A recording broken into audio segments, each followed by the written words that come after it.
This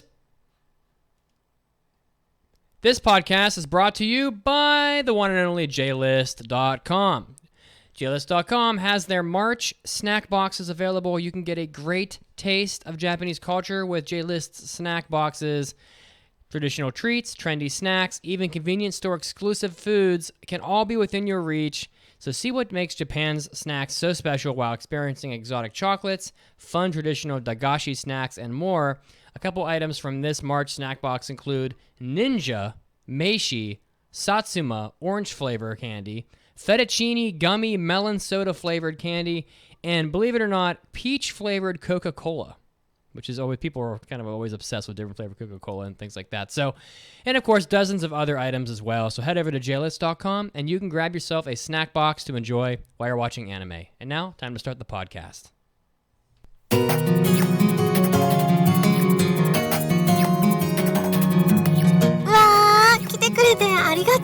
You're listening to the Anime Addicts Anonymous Podcast. Take your anime addiction to the next level at AAAPodcast.com/join. And now, here are your anime addicts.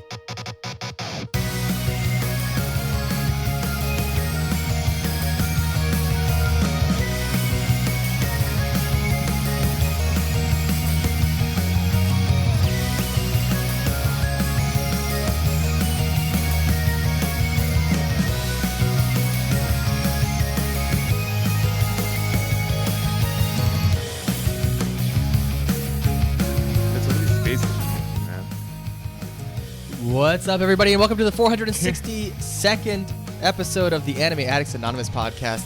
You know, Mitz, you almost made me mispronounce the episode number. Why? Because the way it's typed up on the doc, I'm sorry, I typed says it wrong. 462. Dude, you can't even say that. 62nd episode of the Anime Addicts Anonymous Podcast, where, of course, we are dedicated to one mission, one goal, one life purpose. To make your anime addiction worse, bitches, that's right. Hey, get some. Hey. Sorry. Gosh, We're going to kill some goblins. Relax, Mitsuki. I'm just here to slay goblins. Of course, that very amped up person to my left is Mitsuki. Oh! We also have Enzo. Yo. Hey. That's me. I'm here. What's up? And of course, Mando. Hello. AKA Mengi, AKA Mandy. AKA Mando. AKA, yeah, I have many names. She is the Mandy of many names. The Mandy of many names. Of course, you can always find all of us on our website, AAAPodcast.com. Go to AAAPodcast.com/join to create an account and sign up for hundreds of hours of additional podcast deliciousness. We have more exclusive content for you than the entire run of One Piece. Taste the savory flavor of our podcast with your ear tongues. And let me tell you something. Ear tongues? I don't know. And let me tell you something. You don't have those, Mandy? You don't have ear tongues? I'm sorry. I never realized I had ear You're tongues. missing out. Am I the weird one? Yeah. Yes. I mean, I got 'em. Man. Maybe it's a girl thing. Do girls just not have ear tongues? Is that what this is? Girls Wow. don't have ear tongues. That's Yeah, it. that explains a lot. That explains a Confirm. We lot. also don't poop. That's Wow. true. That's a shame. Mm. That must be painful. Yeah, So pooping's nice. we're going to be doing a hentai episode today. It's true. And we're going to be reviewing Oh boy. each of us. We each picked a hentai for February, except Enzo, Oh, man. who rolled his dice so poorly that we picked his anime for him. And so he had to watch a show called Tiny Evil, Oh my god. in I got which so much we to will say. be reviewing that hentai. Ugh. Yeah, On our that's hentai really episode, gross. so we're I gonna. feel bad. I don't. Oh, that's terrifying. I don't because Enzo laid his redemption rule for I himself. set the rules myself, And and you still I failed. stayed true to them. And I so- rolled a natural 1. I was given the option to roll again. If I rolled better than a 10, I could pick my own show. If I rolled less than a 10, I would have to let them pick. And I obviously rolled a 4. You rolled a so they 4. picked- You had every opportunity given to you. So Yeah. we're gonna hear about that hentai, and Yes. we're also gonna be selecting our new ones for the March season. Ooh. So Kinky. don't miss out on that from our hentai episodes. Yeah, we also did a Hobby Addicts episode before Mm. the live broadcast of this podcast, where we talked about a number of things that you get to know a little bit about what we do in our free time when we're not watching anime. Kazuo usually has something very Yes, very naughty. rough to bring Yes, to the table. very rough. Mm. Yeah. I mean, I'm talking. your body takes a pounding. It does. You know, I mean, you are just Your joints are shot. beat down by the time you're done That's right. with what Oh, I yeah. did. And you have no Yeah. money. And you have no Okay. money left. That's true. You also, you also have no money you left, definitely didn't have any money left after and your you're hobby. you're dehydrated as well. You're gonna be broke and absolutely. broken. Yes, it's true. Find And out what sweating, that just is. hot. Yeah, you were sweating because of the heat of the moment and Yes, everything. Yeah. yes. Just Yeah. surrounded by flesh, just all Yeah. over. A A lot of waiting too, A though. lot of You waiting. gotta be very patient Took forever. AAAPodcast.com/join. to find out what the hell I did. What Yeah. is happening? You I can don't al- know, man. We're off to a wild start, baby. Yeah. Let's get it. You can also find us on get Facebook, it. facebook.com/groups/AAA podcast. And of course, we have a Discord server Yes, we with do. hundreds, almost 1,000 members. You can find a link to that Discord on our main website, AAAPodcast.com. It's along the very top bar. You can't miss it. Head on over, join all of your fellow addicts in this wonderful community that we have all built together. That's right. I love it. Yes. On today's episode, Mitz, we've got a fun one. We are going to be doing a review of a very controversial show. A show by the name of Goblin Slayer. Mm. And Goblin We're gonna Slayer. kill some goblins. we're gonna do Goblins are something. definitely harmed at the making of that anime. Yes. Yeah, they were. And humans. Oh, they were. And of course, we also have for our main topic, in That's addition right. to the review, we're going to do a bit of a mailbag roundup. You might say we might become mailbag slayers by the end of it. Well, Wow. that it is. You don't know. Wow, But, that's interesting. Stick Place it around for back. that. Of course, we also want to mention that we have the listener choice poll that is currently up on the website For winter, for winter 2019. a lot of people have voted already. Yes. And two I almost said two hentai. Two anime are way, way in wild. front. Two shows are I way would in be front. terrified to see what the listeners pick for hentai for us to review on the Yeah, hentai that'd be great. episodes. I would not want to know what they have in store for us. Can't be worse than what you're watching, NZ. Yep, that's true. So you don't have to worry about it. I'll be numb to whatever they pick. Yeah. So head on over to the website, take part in the listener choice, let your voice be heard. Make us watch the shows that you want to have us review. Mm-hmm. Yeah. But before we get into all of that, it's time for the big news of the week. おー、大ニュースです。It's time for big news of the week.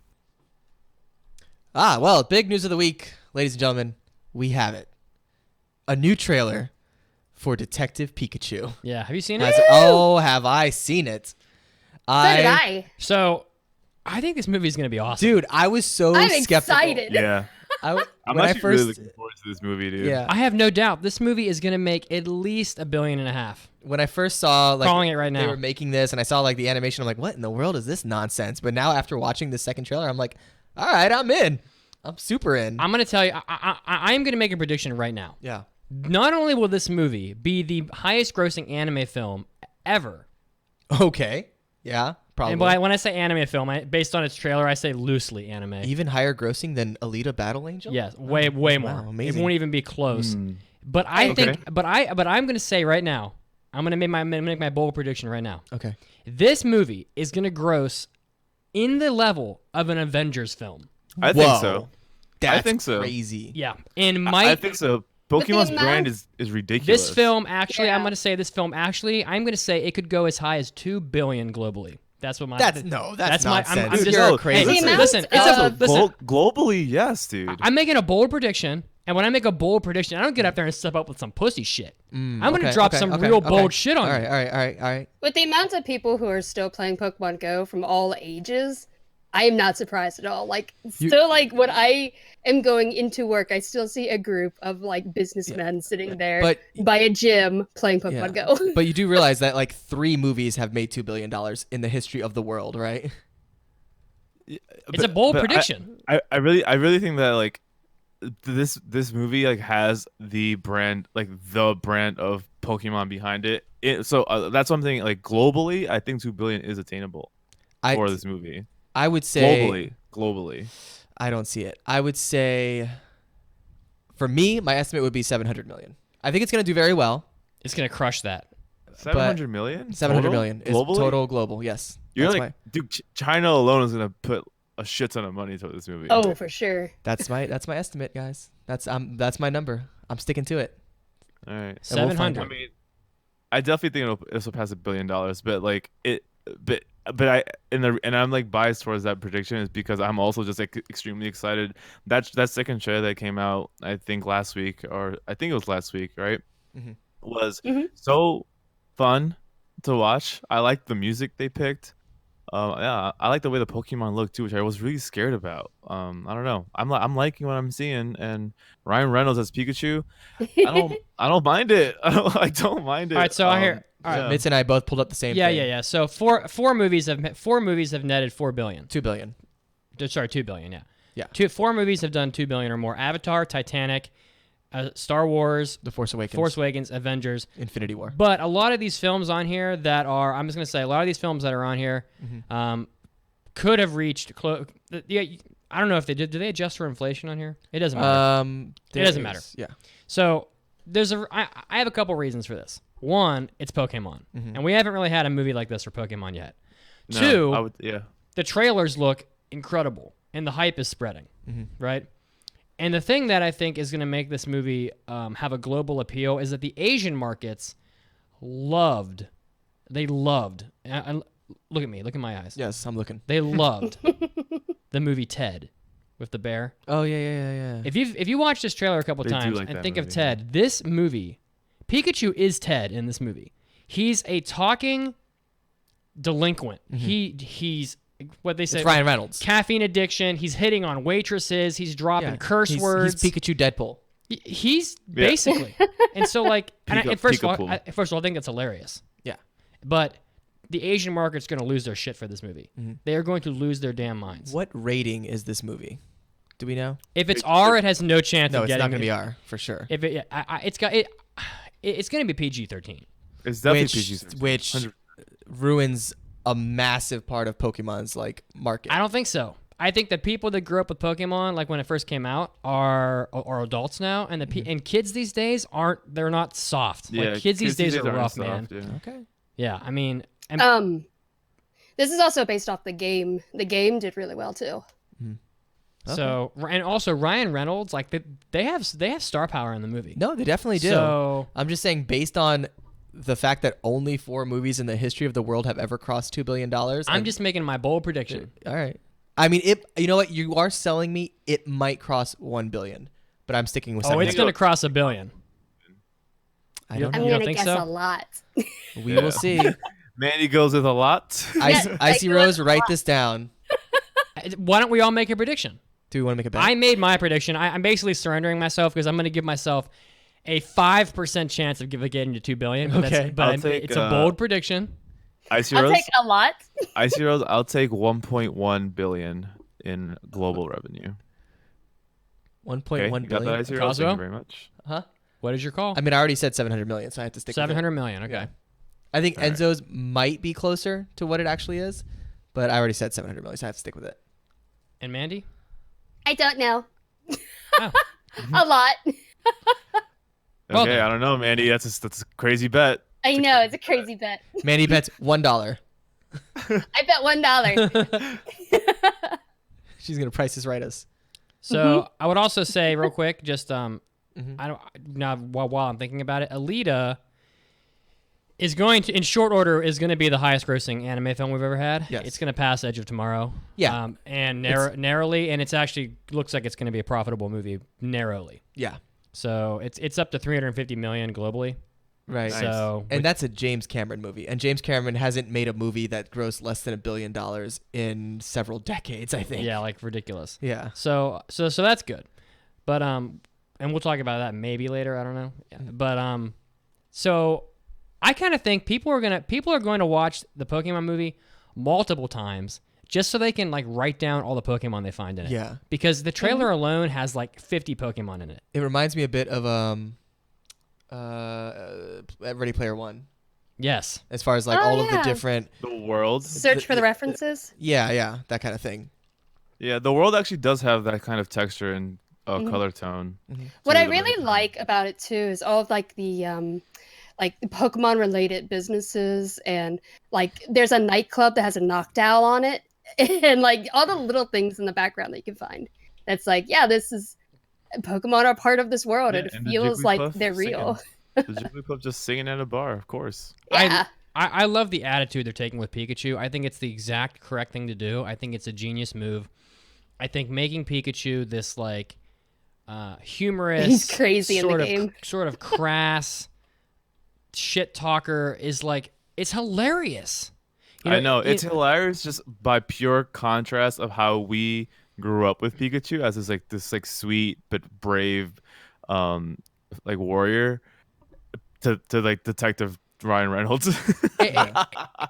It's like when we're doing our outro drops and we're talking about something like super aggressive, and then in the background we're playing like Vivaldi. You know, it's like the contrast.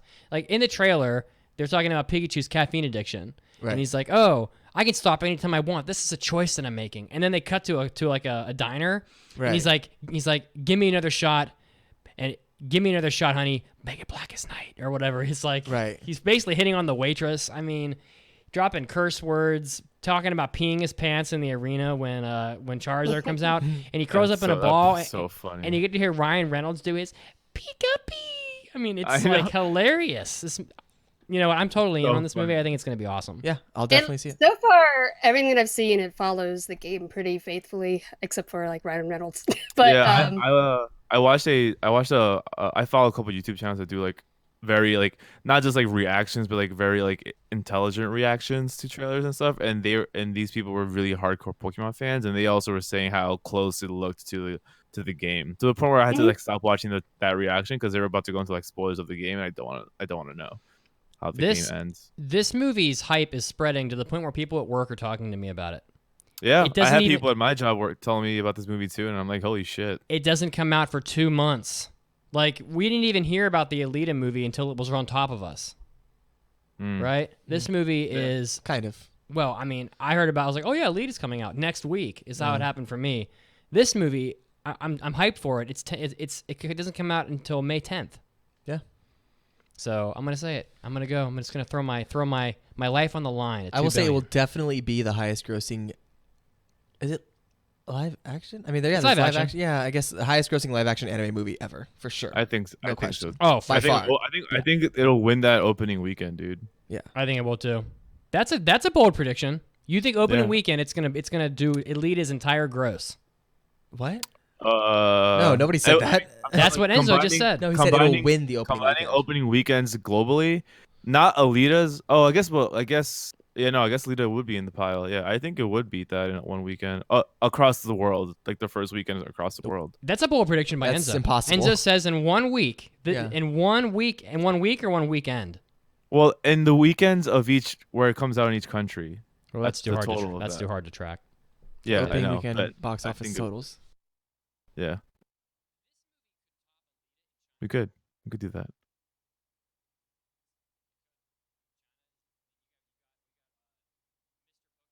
The old man driving around his bicycle, you know. Pokemon Go alone has permeated every country in the world and is basically marketed for this movie. You had like 50-year-old women playing Pokemon Go when that game came out in shopping malls. I almost got run over by a 50-year-old woman once at one point playing Pokemon Go. I looked back at her, she was playing it. Yeah. Every age of people enjoys Pokemon. Mm-hmm. This movie is a movie that can touch virtually everyone. Yeah. Which is why I think I'm excited to see how it goes, man, for sure. We will see. $2 billion. All right, that is a bold prediction. $2 billion. What do I get if I win? A crisp high five. That's it. I'll give you a little kiss on the bald head of yours. Mandy will give you a kiss on the forehead. Nope. Don't offer me up for things. All right. So, anything else? Not really. Before we move on to the next segment, I want to say welcome to Oscar Vasquez, who is joining us for the first time live. Oh, welcome. Thank you. Thank you for joining. Are you ready to move on to your own segment, Enzo? Let's do it. 皆さんおめでとうございます Join us in Enzo Senpai's Notice Me Corner. Yo, as Yuri said, this is Enzo Senpai's Notice Me Corner, where you guys can write into me and let me know about anything you've accomplished in recent times or ever that you're really proud of, because we want to celebrate it with you. Mm-hmm. I truly, truly do. This one comes in from Jake Set Radio, and they say, yo, AA podcast babies, I'm an inspiring artist and recently To improve my skills, I vowed to draw every day for a year. I started January 1st, 2018, and I'm almost done. As of this Notice Me Corner, I am at 355 out of 365 drawings. I have yet to miss a day, and I have actually made some money on the side as a result. If you guys want to check me out, check out any of my anime-inspired pieces, you can check out my Instagram at Jake Set Radio on Instagram. I heart you guys very much. I listen to you every week, and I even draw while listening to you guys, which powers me up. Thanks, Enzo, for noticing and helping me get through my year-long challenge. Dude, okay, so I actually have a lot of artist friends that try and do the drawing a day challenge like every couple of years, and it's really hard to do. And I'm talking like professional artists will drop this because it's too much. It's too much to do it. So I'm really proud of you, Jake, for sticking to it. It's the longest task thing to do, to challenge yourself with. So I admire that dedication. I wish I had an ounce of that dedication myself. His man. drawing is actually really good. Yeah, that's like you're talking an hour, probably at least 2 hours, like an hour to 2 hours a day, I would say. So yeah, that's a pretty big commitment. Yeah, every single day, dude. That's no breaks. That's not even Christmas. Whoa! Check out this pic. That's a crazy picture of Vegeta. Oh shit! Looking like yeah, he's about to lose a poker game. That's awesome. Yeah, these drawings are dope, dude. Yeah. Well, congratulations on your hard work, and you know what? Make it 2 years. Why are we gonna quit now? Let's keep going, baby. Let's do it. Yo. Can't stop, won't stop. Jake, Dude, thank if you you don't for want to listening. stop, don't stop, bro. I'm proud of you, man. Good job. Now all you have to do is draw us Yes. and send it to us. Wearing this and only this. Yeah. All right. Shall we move on? Okay. Yeah, let's do it.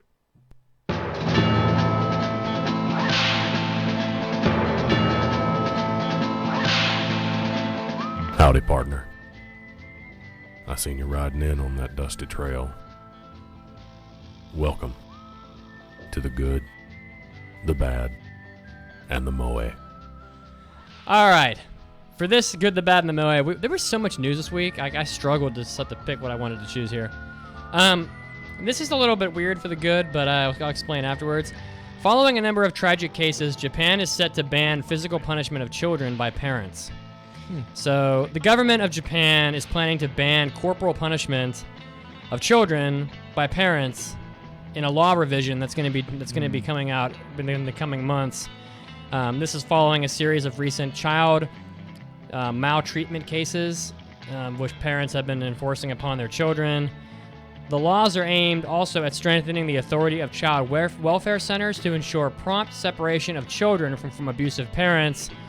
Cabinet Prime Minister Shinzo Abe aims to approve these revisions in mid-March. You'll recall from a prior podcast episode we did, there was a case where a man basically threatened the school board into turning over some letters that his child wrote to them, basically asking them for help from a bad in-home situation, and then that child ended up dying a few weeks later. So there's been some really bad stuff happening in Japan, and the government is stepping in to try to protect children, which is why I think it's good. It's the good that they are stepping forward and taking action to, correct something that is wrong in the world, I would say. The bad, Viz Media copyrights alone account for 5% of Google's URL takedown requests, which I thought was so outlandish. That's so much. It's so high. So entities in the world have the ability to send a request to Google to delist links from its search engine if they think that there's being a copyright violation occurring. Google then, of course, has they review the claims to see if it is a violation of the Digital Millennium Copyright Act, and if it's verified to be legitimate, then they can take down the links or whatever.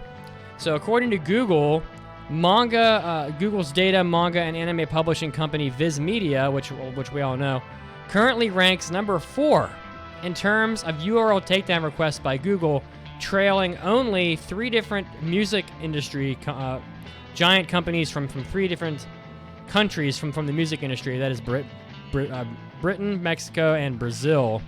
So, what is Viz Media like? What are they? How could they possibly have this many takedown requests? I don't know. They have a massive amount of manga. Yeah, their licensing catalog is kind of huge. Right. Well, Well, what's interesting is that they're they're taking down all of these links, I assume, to their manga that are on other websites. Yet it's super easy to get like illegal free manga on the internet. Well, So I guess they're not doing that good I of don't a know. job. For the Moe, a 49-year-old man was arrested for selling sexy altered Love Live figures. Takuya, Arrested? yeah, Takuya Damn. The Matsuda. man got put in cuffs. Yeah, man. 49-year-old man, publishing company employee in Kyoto, was arrested for altering Love Live character figures. It's a business he had been engaged in for a year, or for 10 years. What he did was he would take popular Love Live characters' heads off of their figures and put them on, like, risque figures' bodies to like, basically sell them to people. And this guy looks like he made over $350,000 US over the last over the last 10 years by selling these altered figures. And this That's is a lot more than I was expecting. And this is considered a copyright infringement under Japanese law. So it's so I was crazy. thinking he sold like a couple of them. I was like, you got arrested for that? He's selling That's a lot more than just a couple. Hundreds of thousands of dollars. He's selling a lot. But like, I mean, I get that it's obviously a violation under their law, but is it really? I mean, if I want to chop the head off of like a toy and glue it to another toy and sell it, am I violating a copyright law? I mean, that is a little I'd weird. say so. Well, I mean, Yeah, because but I mean, a lot of work goes into the craft of those figures. That's an artist like job. But yeah. he bought them. yeah, he bought them and is reselling them. Like You they can were like, resell Yeah. things. like they were Can honored. you buy art and resell it yeah, definitely. I as mean, your own? Think about all the things people do at like anime conventions, Yeah. or Artist Alley. Like, Well, yeah, I mean, as your own is a interesting. That point, well, no, because that would be lying. You'd be saying this is my product that I created out of the ether. But like I to guess. purchase Right. an item, restructure and resell it is totally legal. Generally, I'm gonna assume Japan probably has different laws. Sure. I know we I'm sure they also do. alter. I know there's a big community around altered Transformers here, Mhm. and I know they're crazier with their copyright laws. So maybe I don't know. yeah, Maybe very there's a big interesting. difference there. I just sold my Last Guardian figure from the collector's edition set. You're getting sued, bro. I didn't chop off the Yeah, little kid's don't head. alter it. Okay, I won't. Yeah. I won't paint it or anything. Yeah. Never. Okay, so that was the good, the bad, and the moe. So that was a good one. There was Very a lot of interesting. stuff to pick from. There's a All right. lot of good stuff in the news breaks as well. Yes, speaking of a news break, Mitz, before we go to our news break here, we have a trivia question. We do. Of course, on the website, as we do every week. The answer for the week was Great Teacher Onizuka. Yes, it was. It was a really tough image.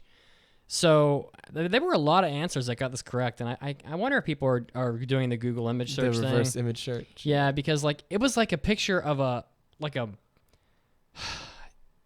it's just a really obscure. I made it really like obscure because it's Onizuka and everybody knows that show. Sure. So I wasn't gonna put Onizuka in the picture. So I don't know, but we're good on you guys. It was really tough. You guys got it. So The winner of the week is Frosty Moon. that's right. And of course, the theme is Mitsugi's favorites. That's right. So these are some of his favorite shows. Of course, GTO being one of his most beloved anime. I do love GTO. We also have an in-show weekly trivia question that we will answer after our news break, and that is in the anime Interviews with Monster Girls. What are the 3 types of monsters that the main girl characters represent? That's right. I remember this show. It was cute. I remember this show. It was cute. It was cute. It was a cute show. Yeah, it was. Go ahead and think about that one. We will tell you the answer right after this news break. See you in a minute. See you soon.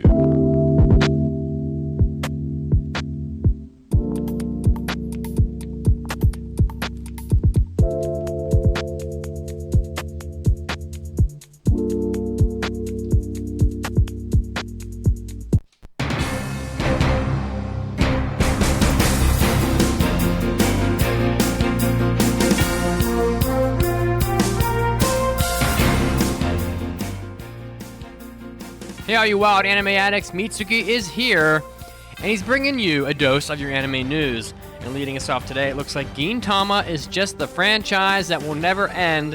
Gintama had an event this past Sunday, and they announced that they are going to have a new anime for the Gintama franchise.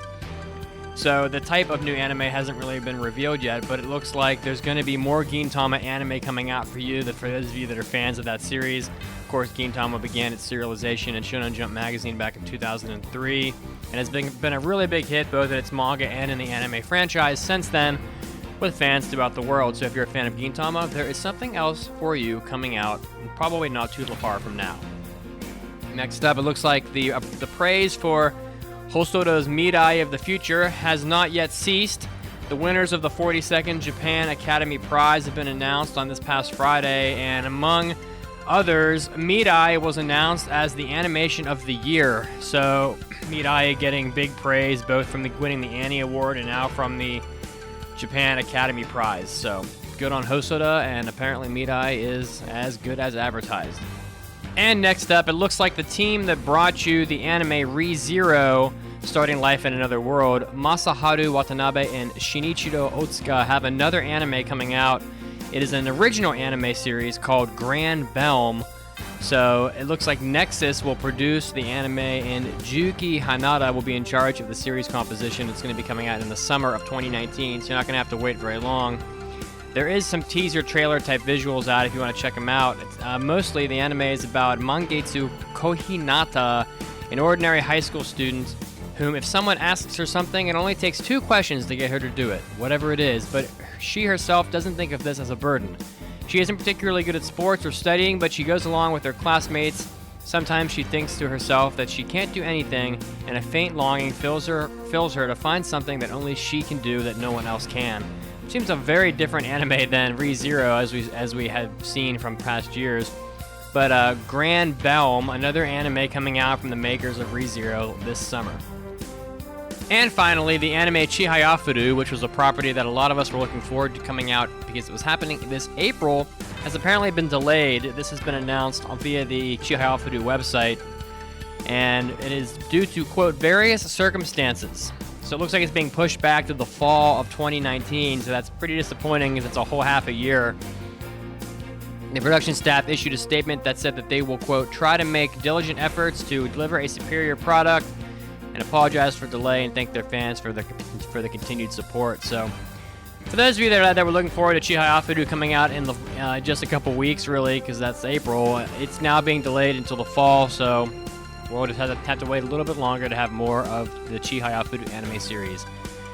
As always, this was Mitsugi, and this was your anime news break. Time to get back to the podcast.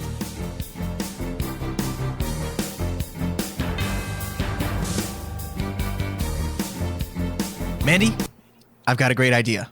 All right, let's hear it. Okay, what if, now hear me out, what if we did additional episodes? I'm talking hobby addicts, after parties, maybe even hentai episodes, if you're nasty.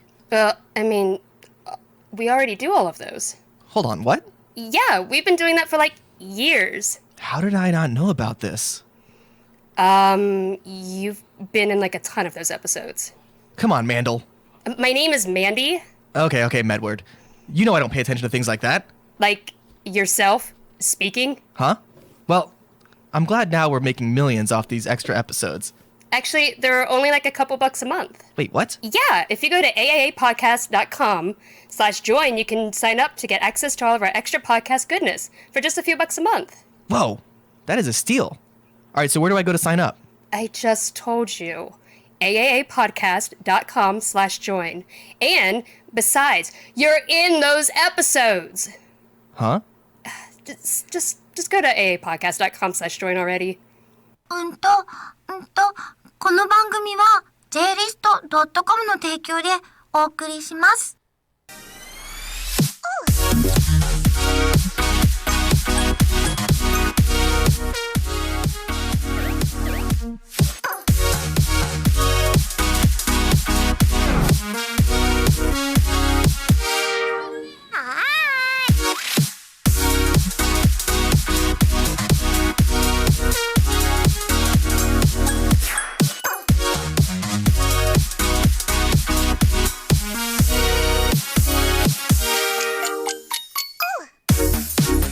And we are back to the 462nd episode of the Anime Addicts Anonymous podcast. Of course, before we went on our news break, we asked an in-show weekly trivia question, as we always do. And Enzo, would you like to run that back for us? Of course I would. I mean, hold on, I'm just grooving out to this track. Oh Damn. I know. This one threw me off. I was like, what is this new? Lit. Yeah. This new hot. Holy shit. Is this new? I don't remember. I think it's new. All right, before we went to break, we asked you a question. That question being, in the anime interviews with monster girls, what are the 3 types of monsters that the main girl characters represent? The answer being vampire, Dullahan, and Snow Woman. I don't think I pronounced the second one right. Dullahan. Dullahan? Yes. Dullahan. For Yeah, those that are that's what I unfamiliar said, with right? that, it is a headless person, or rather, a person whose head is detached from their body. The Headless Horseman. Yeah, like the headless horseman. Yeah. Yes. I missed that show. That show was cute. It was a cute show. I like that one. Well, Yeah. now that we're back from the break and we've gotten through the in-show trivia question, it is time for everyone's favorite segment, Mandy's Manga What's that? Minute. Whoa! Yeah. And now, let's take a minute for the Manga Minute with Mandy. Hey, this is Mandy's Manga Minute, where I take a minute to tell you about a manga to help you find something new to read. I decided I'm going to start doing something different, where I suggest maybe a genre of a manga that correlates with whatever review we're doing, unless something like really awesome comes up. I'm going to try this and see how long I can do it for. But and this one has a lot of German names, so if I mispronounce something, I am terribly sorry. But this manga is Ubelblatt. And if you would like to type that in case you couldn't hear me, it's Ubelblatt, Ubelblatt. And the synopsis is, when Wishtech threatened to invade the fiefs of Saladin, the Emperor dispatched 14 youths. Of these, the 7 heroes halted the invasion to herald a time of prosperity, while the 4 Lances of Betrayal were supposedly defeated. 2 decades later, the Lances of Betrayal have reappeared, formed a bandit militia near the frontier fief of Gormbark. A man with a black sword and a scar over his left eye slays an entire troop of that militia. He is identified as a boy, Coinzel, and becomes as much an object of fear as hopes, even as his own past, motivations, and purposes are a mystery to those he meets in his travel. Ubelblatt is a fantasy action series by Ettoroji Shiono. It was originally released in 2005 and is still ongoing. There are currently 22 volumes out in Japan, but you can purchase up to like omnibus volumes in English, and they're like these really big 2-in-1 books. There's also a Chapter 0 volume available that will cover the events that are referenced in Volume 1. But I've only read the first omnibus volume of this, and I found the first volume to be a little hard to follow, because the first half of the omnibus introduces a lot of characters, and they're all referencing events that happened in the past, and it's just information overload. It starts to like slow down towards the end of the volume, and I was able to start piecing like the events, the character stories, each of their names like together. But it follows an elven boy who attacks his lord, wanting revenge for something, which I'm assuming is referenced in Volume 0. And Coinzel is captured by Lord Glenn before being rescued by this like brother-sister team. Then we learn like there's this big conspiracy going on within like the world that circulates around these 7 heroes. And we learn that Coinzel is like a very powerful fighter, like very, very powerful fighter who can wield this legendary weapon known as the Black Sword. And the volumes come wrapped in plastic with a mature warning attached. There's a bit of nudity and sex scenes. Not so much in this book, but I heard there's a lot more later on. So fair warning if you're wanting to try it on public transportation. There's a large amount of fan service too. Every woman in this book is scantily clad, including all the lollies, which made it really hard for me to take seriously. That's so strange. Yeah. The art's very dark, but some of the backgrounds are a bit bland, so it was hard for me to get a good sense of where people were at certain times. I don't know if it's for me. I don't think I'm going to continue it, but if you really like dark fantasy stories that are aimed at adults, and I think if you really like Goblin Slayer, you should give this one a shot. Mm-hmm. Well then, I once read Battle Royale on an airplane.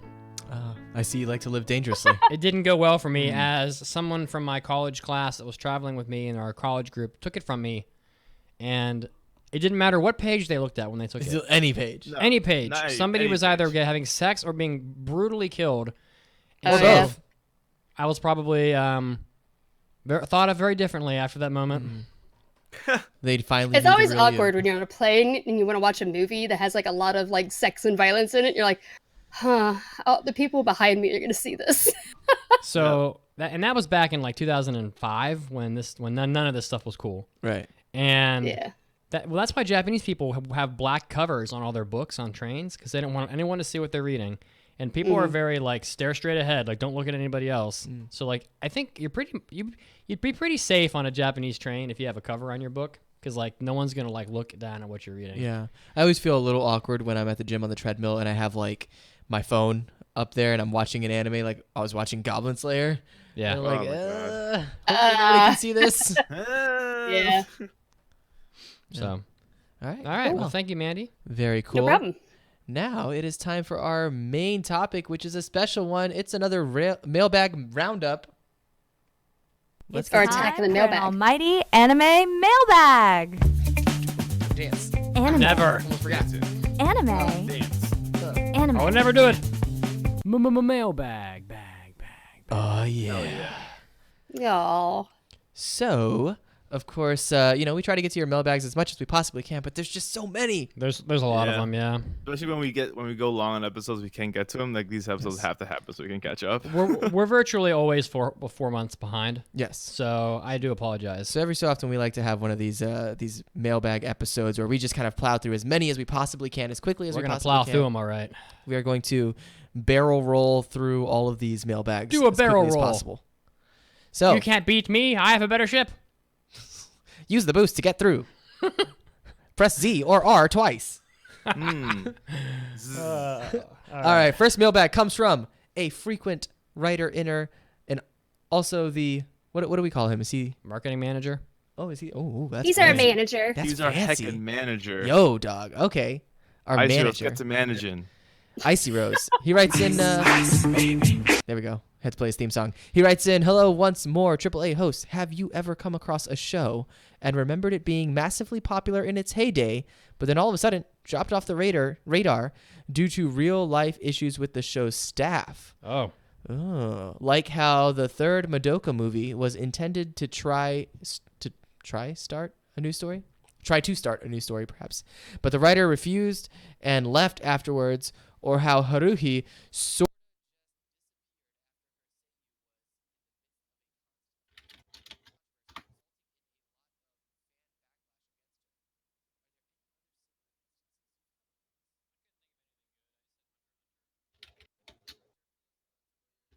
Hmm.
check.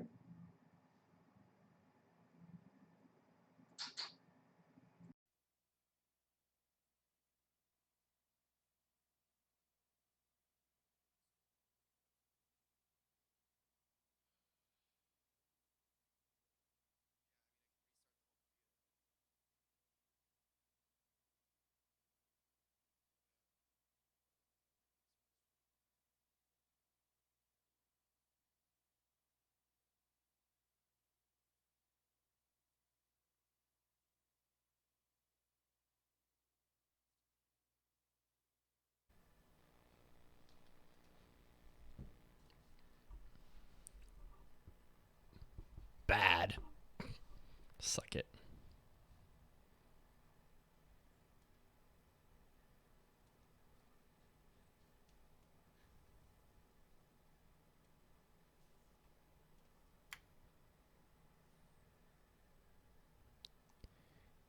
And we should be back. Yep, they hear us. Okay. And they should... Okay. All right. Sorry, guys. We're having some technical difficulties over here. We got to get our tech guy in here to sort it out. So we're going to take it from the top of the mailbag that we just read. And we'll... And the recording will sound great. Yes. It will. It'll be perfect. The finished product is going to sound fantastic. All right. So So, you're recording, Mitz? I am now. Okay. All right. All right. So Icy Rose writes in and says, hello once more, AAA hosts. Have you ever come across a show and remembered it being massively popular in its heyday, but then all of a sudden dropped off the radar due to real-life issues with the show's staff, like how the third Madoka movie was intended to try to start a new story, but the writer refused and left afterwards, or how Haruhi sorta just disappeared after her seiyuu was in the midst of constant controversy, resulting in a lot of fan backlash against her. Are there any other similar instances you have come across? I thought about it, but all I could come up with was Hunter x Hunter, because the creator was ill, or at one point, I think, and there was a pretty lengthy hiatus. But then it came back. Right, and then went away again, I think. I mean, I think it's been on and off, yeah, but... That's probably, I think, the biggest one is with him. So, which of course has hindered him from being able to continue the manga and subsequently the anime as well. But I'm sure there's all kinds of like little things in the industry, but none that really come to mind. Yeah, It's not personal issues, but Gangsta was canceled because Manglobe went bankrupt. Oh, true. That happens. That definitely happens. Fruit Basket also never got a second season because the author really hated Studio Dean. And she vowed that as long as Studio Dean owned the license, they would never get a season 2. So Wow. thankfully, the new Fruits Basket is not Studio Dean. Damn. She was I didn't like... know that. That's sick. She dropped them. She's like, apparently there's a lot of issues with them. I don't know what though. That's grudge level shit right That's there. awesome. Yeah. All right. I don't really have anything. For some reason, Berserk came to mind, but I'm not really sure about the details behind that. I think my brain just said Berserk, but I'm not sure. But because I can't really think of anything for the question. I know they ended the first season of Berserk at the worst possible point. True. I think he just took a hiatus, but I don't know why. Yeah. I don't remember. I don't know. All right, next mailbag is from Zed35. Hi, AAA Podcast. I love your podcast. Thank you very much. As it has led me to watch other anime I didn't know existed, I have been trying to learn Japanese so I can watch more anime that is not dubbed. My question to you guys is, what dialect is anime spoken in? Thanks for the great podcast. So, the common Japanese that you would think of when you think of the Japanese language is Kanto or Tokyo Japanese. Tokyo Ben. Tokyo Ben. So this is like the common tongue. If there are a lot of dialects in Japan, of course, just like we have dialects in the United States, for example, too. Sure. But you'll occasionally hear like Kansai Ben or Tokyo dialect in anime as well. But usually, like they'll make note of it almost in a lot of cases. And almost everything in Japan, including Japanese that's taught in schools, for the most part, is Tokyo or Kanto dialect, and it's pretty much what you're going to find in Japanese textbooks. So if you're studying Japanese as like a Westerner, you're most likely studying the Tokyo dialect. So, which makes sense as like 40% of Japan lives in Tokyo. I like how some shows, definitely play around with the different dialects.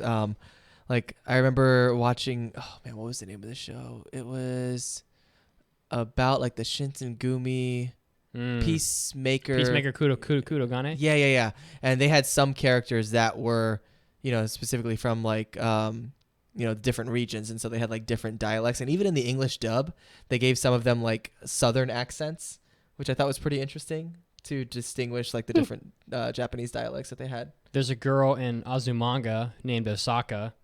Oh yeah. They make fun of her, and like in English, she has like a Western accent, that. And then, but in Japanese, she talks differently as well. So yeah. But that's almost like a joke. Yeah. They're making fun of them. But generally, it's the Tokyo Ben dialect. Who wants to read the next mailbag? I can do it. Okay. No. All right, the next one is from Kyojin13. What's up, guys? Another discussion question. Just wanted to hear your opinion on this. Sometimes it's very hard for me not to have an expectation going into a new anime I've never watched. From listening to your reviews or reading the one-sided reviews on Mao, I always get a preconception of new anime before I actually watch them. Should anime fans not listen to reviews before investing their time in a new anime? And is it better not to have any expectations? Keep up the good work. I think, in my opinion, it really depends on the individual and how much time, like free time, that person has. Because some people love to just stack their anime numbers on Mao. They love that number next to their how many they've watched. It's kind of like a bragging right. So they just load up, and no matter how bad it is, just finish everything. If you have that time, go for it. But if your time is very limited and you only can invest one thing at a time, I would say probably just find someone that you really trust and just go off that opinion. But I don't know. No, I agree. I think my comment, so in the doc I just wrote, it truly does. And that was an incomplete sentence. What I meant to say was it truly does depend on the time that you have. If you're going to listen to it, depends on how much time you have. Because if you have all the time in the world, I would say screw reviews, screw people's opinions. Like, go in with what you think you like and try stuff out and see if something hits you. But if you have limited time, then yeah, like read up minor reviews, read up minor opinions of people like us from the podcast, and then check out what you want to check out based on that stuff. Yeah, generally, most anime, it doesn't take a lot of time to watch 2 or 3 episodes. You usually get a good feel of whether or not you're going to like something from that. Classic 3-episode test, though. Generally, we don't have the luxury of seeing a review before we start watching something. So for me, I just, if I'm choosing to watch something just purely for pleasure and not for review, I'll look at the genre. If it's a genre that I'm interested in, like if I'm in a mecha kick, I'm like, ooh, I want to watch some mecha. Let me see what cool mecha shows I haven't seen. I'll do that. Or if it's a creator that I'm familiar with, or a studio that I like, or if I read like a plot summary and I think it sounds interesting enough, that's kind of how I will dive into it. I generally won't look at reviews until I've watched a show, just to kind of see what other people thought about it as well. But not beforehand, because I don't know. I just don't feel the need to. Which is funny because I review shows. All right, so next mailbag? Sure. Enzo? Next one comes in from Icy Rose, and it says, Hey. Hi, AAA team. With each passing season of Attack on Titan, I'm reminded of the fact that the main events of all 3 seasons that have currently aired span the time of just a month in universe, and that just feels crazy because of how long the story has been going on. Has there been any shows you've watched in which you feel so much time has happened, but the show acknowledges only a small passage of time has passed? Off the top of my head, I don't really know. I need a second actually to think about that. I have a good one. So I really only had 2. The first one was Dragon Ball Z, but then I thought Dragon Ball Z, a lot of years pass. Oh yeah, a lot. Yeah, time passes real good. So I threw that one out, because Dragon Ball has spanned decades, but then again, I think the time period in the show is also, many years. Granted, those battles seem like they take forever. I mean, yeah. And it's really like 5 seconds. So my answer is going to be Hajime no Ippo. I think Hajime no Ippo started, like in the early 2000s, and it came back in 10 years later, and then it came back again 4 years later. But I don't think that the time span in Ippo is really that long. It may even be within like a year or two. So That's wild if true. yeah, I mean, I'm looking at Kazuo here for like No, it's corroboration, but it's been a few years because I mean, well, maybe I don't know. It depends. Like generally, Don't boxers recall. like starting out will have like fights like every other month or something like that. he only does like 8 fights. Yeah, that's true. So yeah, it could just be a year or two, I mean, yeah, which I mean, is crazy because he's already like getting to like the world scene, So Well. they've definitely rushed him along. it's shonen, whatever. Yeah. Pokemon, because Ash is still 10. That's true. That's a good point. Well, there you Wow, go. wait, the great. entirety. Holy shit, Mandy. That's the answer. The entirety of it. There it is. There it is. There it is. All right. Hasn't even there's been a year. There's always that. All right. That's so funny. What do we got now? Next up? All right. Next up comes from Calofi. And it says, since you were swindled out of a mobile app, womp womp, Oh, no. have you thought about asking your web team to modify the site so logged in paying users can mark off bonus content they already listened to? Interesting. You could have those posts show up collapsed on the site so it's easier for people to tell what they haven't downloaded yet, or give them a search filter. It's better than the nothing we have now. Jeez, that's dramatic. Damn. It's There you better go. than the nothing. Very dramatic. You've given us nothing. I can ask about it, So, pending it not costing $1,400. I Yeah. mean, just listen to them as they come out, is what I would say. But I understand what you're saying. Yeah. So it wasn't for not trying. So that mobile app was a thing. God, how many times we get the mobile app is They just just like, keep I rubbing can't salt live in it the down. wounds. Like this mobile app it won't go away. Like Yeah. it will forever be my defeat, my penultimate failure. It's your rosebud. I don't know. Something. I prick my finger on a thorn and I'm No, bleeding. that's not. Do you know what rosebud is? No. Never mind. It's fine. Okay. Otaku Cop writes, greetings, AAA hosts. I was recently playing through Final Fantasy VI for the millionth time, and I love the ending to that game. I can easily pour 100 hours of my time into a game like that and feel fulfilled when it's all said and done. I also recently completed Persona 5, which was over 100 hours. Yeah, I agree, but well worth my time. But it got me thinking about some games where I put in 100 hours, and the ending simply blew my mind with how bad and unfulfilling it was. Oof. For example, I played Ogre Battle for the Super Nintendo, and because of my faction was slaughtered by the prince after saving the kingdom, WTF, Lich Kings can be good people, right? Also, I love Final Fantasy Tactics, but the ending was riding off on a chocobo to live a happy, incestuous life with your sister.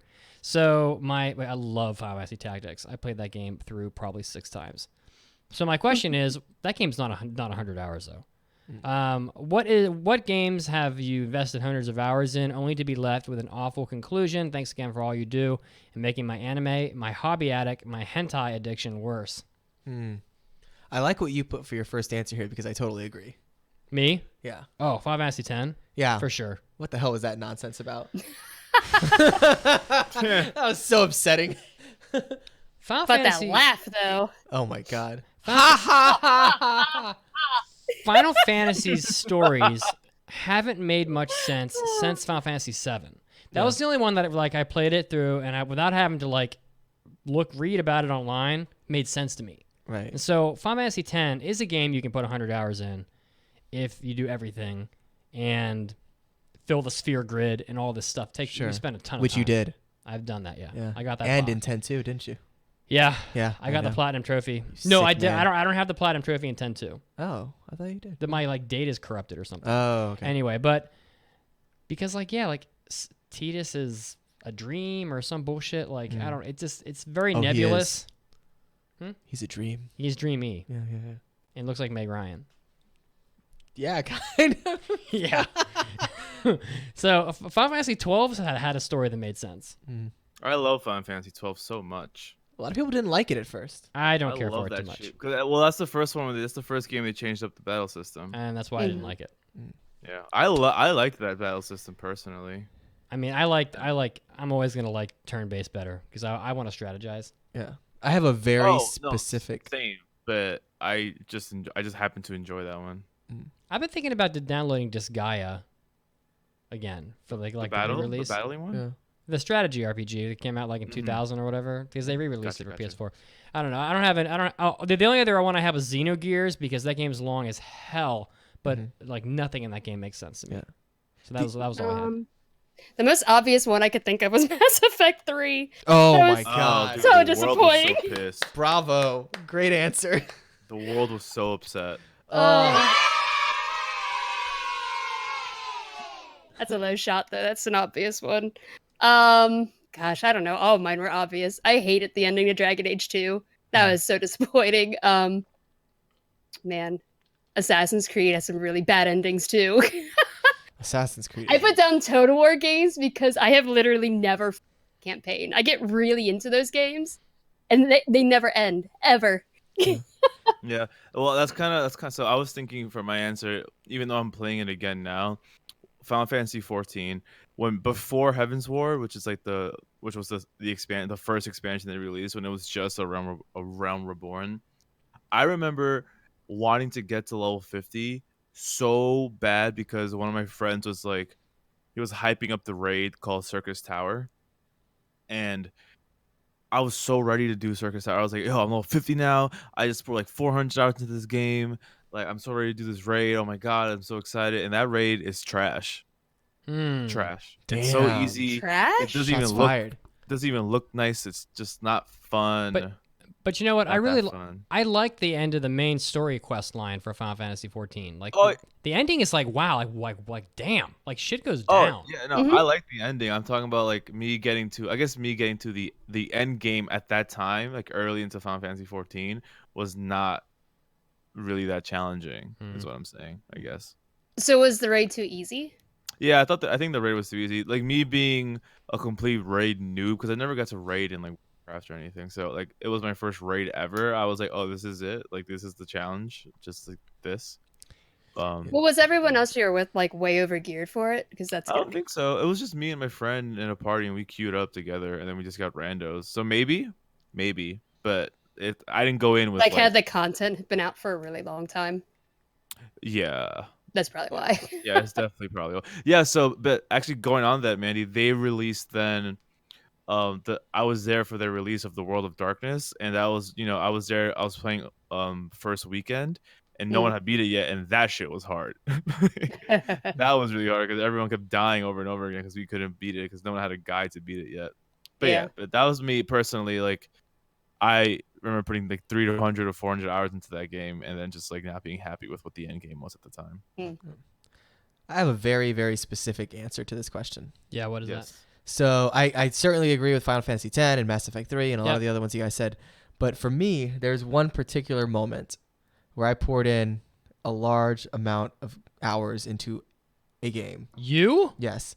And Really? only to get to a point where, well, let me tell you what I did.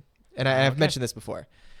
I often go back and replay old Pokemon games, specifically first gen. Okay. So I went back and replayed Pokemon Yellow, which is the one where you get Pikachu right from the start. Yeah. And I thought to myself, I'm going to play through this entire game with just Pikachu. Right. And I did. I was on my way. I was powering through these gym leaders, grinding, getting more and more powerful, taking down the next gym leader. I got to the final gym leader, Giovanni, who uses The nothing ground? but ground type Pokemon.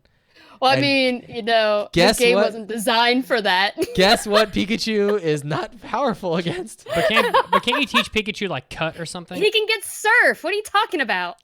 Well, I didn't think about that at the time. And I maxed my Pikachu out, max level, and I still could not beat Giovanni. Wow. Teach him surf. I did not know that. For some reason, Wait, could you in Pokemon Yellow? He's surfing on like the intro. Yeah. Oh yeah, I guess you're right. I wanna I gotta go back and try it again now. I want to throw a questionable one out there, and I want to say Skyrim. What? Really? I'm gonna say Skyrim because that game is a game where you can easily put 100 or more hours in. But like all of the individual like quest line stories in that game are disappointing, especially the main one. You go to like the other realm and fight a dragon, and that's it. Like that's the whole thing. I just remember thinking that like some of the offshoot like random side quest storylines, like the wizard guild or whatever, like that was better than the main storyline. Thinking like this is what the main story was. Yeah. I don't know. Yeah. Next mailbag is who's up? I think it is Mandy. Oh yeah. Okay. The next one is from. Is it Avarius? Sure. It is whatever you Sure. wish it. Okay. Avarius. Right. Hey guys. Anime fans spend so much time arguing about waifus, but never stop to think about who would be their anime bro. Who is the one? My queen! Oh, okay. Who is the one they want to have their back come hell or high water?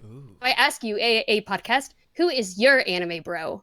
Who do you want to be standing next to as the world crumbles? Who is the Samwise to your Frodo? Oh, That is actually, a good question. That's a good question. Yeah. I have an immediate, very obvious answer for me. I've recently just reread the entire Beck manga. Yep, I would choose Ryusuke any day of the week. He's the coolest dude ever. I want him to be my brother. That'd be awesome. That's it. That is a really tough one. All right. I know. I said Mariname from Genshiken. Oh my god. Oh my god. He will stand in line for you at any convention. We would literally buy shit and not look at price tags. No. Jeez. No, That's he'd hilarious. encourage you to spend He all would your money. support all It'd my be bad fine. choices. You just can't eat as much this month. Yeah, it's true. I would say Krillin. Krillin. Yeah, I love Nice. Krillin. Sure. Why not? Krillin's my Krillin's homie, a and you know, and if it comes down to it, I know that I'm safe because he'll be the one that dies. Yeah, he'll. That's true. If one of you's got to go, it'll be Krillin. Yeah, and somebody's got to take care of his hot wife, or his hot girlfriend, or any of the hot girls that he dated. Android 18 is. Krillin She's always prime. gets like the lookers. I don't know. She's- What's going on with Krillin? I don't know. He's probably the favorite character of Akira Toriyama or something. Yeah, so maybe. Yeah, I mean, for me, it's not. I'm not very original. So if the world is ending and I gotta have a man by my side, it's got to be someone I can rely Sure. on. Kazuo. It's got to be it's got to be Kazuo. You're my Yes. anime bro. In real life, it really probably would be. Yeah. But in anime, it's got to be like someone like Goku Yeah. or Onizuka. Oh, definitely. Someone who is like going to be able to overcome all odds, and somehow the world ends and we still make it. You know, Yeah. And that's going to be like a Gene Starwind type, or an Onizuka, or a Goku, or someone like that. You know, someone that's or Piccolo, someone that's Piccolo. like really reliable. Although Piccolo's not like, he's a great strategist, He is. but he's not the most powerful. you know? Piccolo's probably the smartest character in Dragon Ball. He's got Yeah. Kami in him. That's true. I mean, he is. Okay. All right, Enzo. Yep. You're Here up. I go. Here I go. Next one comes in from Zura and they say, "Hi AAA fellows. I have noticed that in the Netflix catalog there's hardly any moe shows, at least here in Spain. Do you think that it is an internal policy of the company that does not want to give an image of the anime as something childish, or is it just a coincidence? Keep up the good work. Cheers." This is actually a really, really interesting question. Yeah. And my answer, okay, really quick before this falls up. Okay, I think it's because Netflix does have a certain branding in mind, but if you look at their portfolio, it's a very like certain tone they go for. They do have some silly ones out there, but I think moe is not in their goals for branding, but we'll see. All right, off to heaven, I guess. We have discovered the last bastion, the last source of your hope, your light. And it is apparently Spain, where moe is undoubtedly, it is shunned by the people. It is, nay, illegal amongst the government. It is no bueno. It is no bueno in Spain. No moe in Spain is the place where I want to be, and so I shall pack my bags tonight. And we're going to be eating, what are they? Paella all night and sangria. Paella? Do they have paella in Spain, hell yeah, okay. man. I don't know. Yeah, of course they do. The Pope himself has been To Spain? yeah, Oh, sick. of course, yeah. Went to Barcelona and they Oh. paella everywhere and sangria. Nice. Yeah. So apparently Spain is where you want to be if you don't Yes. want to have to deal with Moe. To avoid the onslaught of Moe. The I re- think Enzo's got the best point though. Like it's just not their brand. I think. I think it's probably coincidence. Oh. Because I think that like Yeah, it's a mix. It could be coincidence, but when I look at their overall portfolio, I don't see them signing any licensees. What the fuck? Any licenses for Moe shows? I just think it's like what is childish or whatever is very subjective, and so it's kind of Sure. hard to like. What I doubt they have some committee at Netflix that's determining what is and childish isn't committee. childish. Yeah, People could say we're childish. I mean I definitely am, 100%. So, okay, that was a good question though. Yeah, very good. That's an interesting question for sure. All right. Next Cool. mailbag comes from. Oh my God. Play it. Says Thank here, you. in honor of Pokemon Go finally allowing for battles, what 3 anime characters would you have on your battle team? Any anime. For example, Guts, Sato from Ajin, and Yusuke Urameshi. Damn, Mandy went hard on this. Holy one. balls. I actually like put Oh. together a legit team. Yo, Mandy, Jeez, why? For those Mandy. wondering, I used to play Pokemon competitively a lot. Yes. All right, well, Freaking Mandy, badass. take the floor, girl, because you wrote an essay for It's not an essay. compared to what I wrote. Now I feel stupid. No, Anyways, no, rock your truth, friend. Rock Let your them dragon. Yes. Embrace the shit.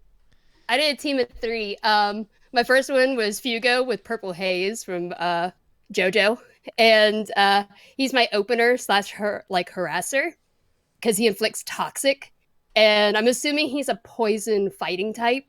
With like, I'm going to put in like stat wise, 252 SPE or speed, 252 attack, and 4 HP, and I'd say he'd have like toxic, swords dance, sucker punch, and close combat. Mhm. And my sweeper for the team was Mob from Mob Psycho, and British. he's my psychic sweeper with levitate ability.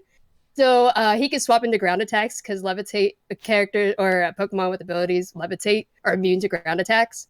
So he'd be able to swap into ground attacks that are meant for Fugo. And he had like 252 special or speed for 252 special attack and 4 HP. He'd have like Psy Strike, Calm Mind, Explosion, and Reflect. And my last one is a Tachikoma from Ghost in the Shell.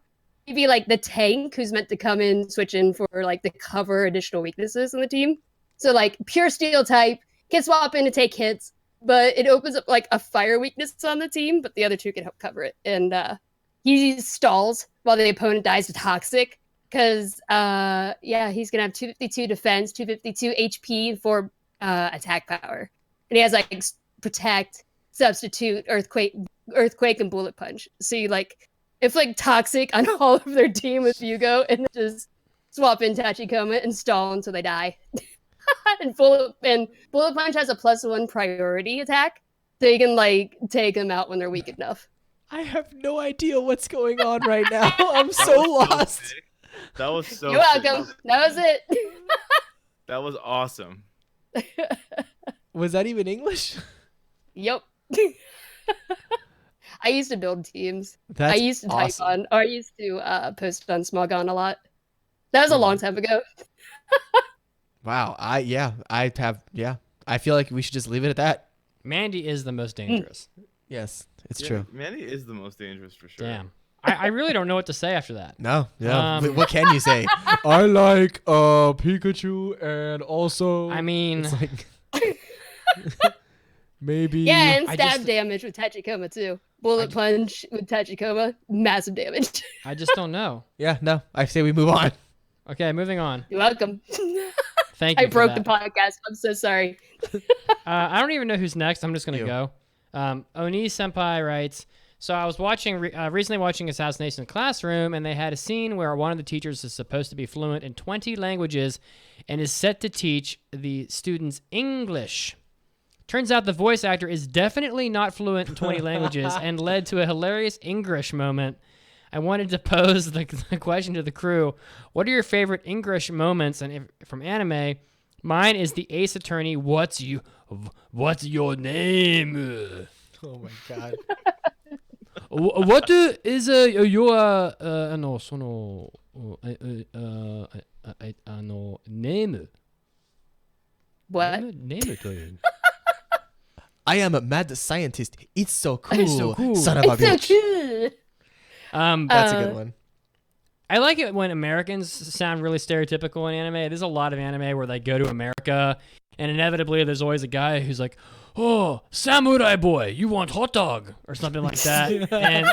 and there's a That's lot of my these favorite too. like Space Brothers has a whole section that's in Texas, I think, Yeah. and no one speaks correct English. They try, but no one does. The Zanku no Terror Oof. has some really Ugh. really brutal Oh. English in it. From I think the bodyguards, like From like the CIA dudes or the whatever. CIA dude spoke English, but then like the woman didn't.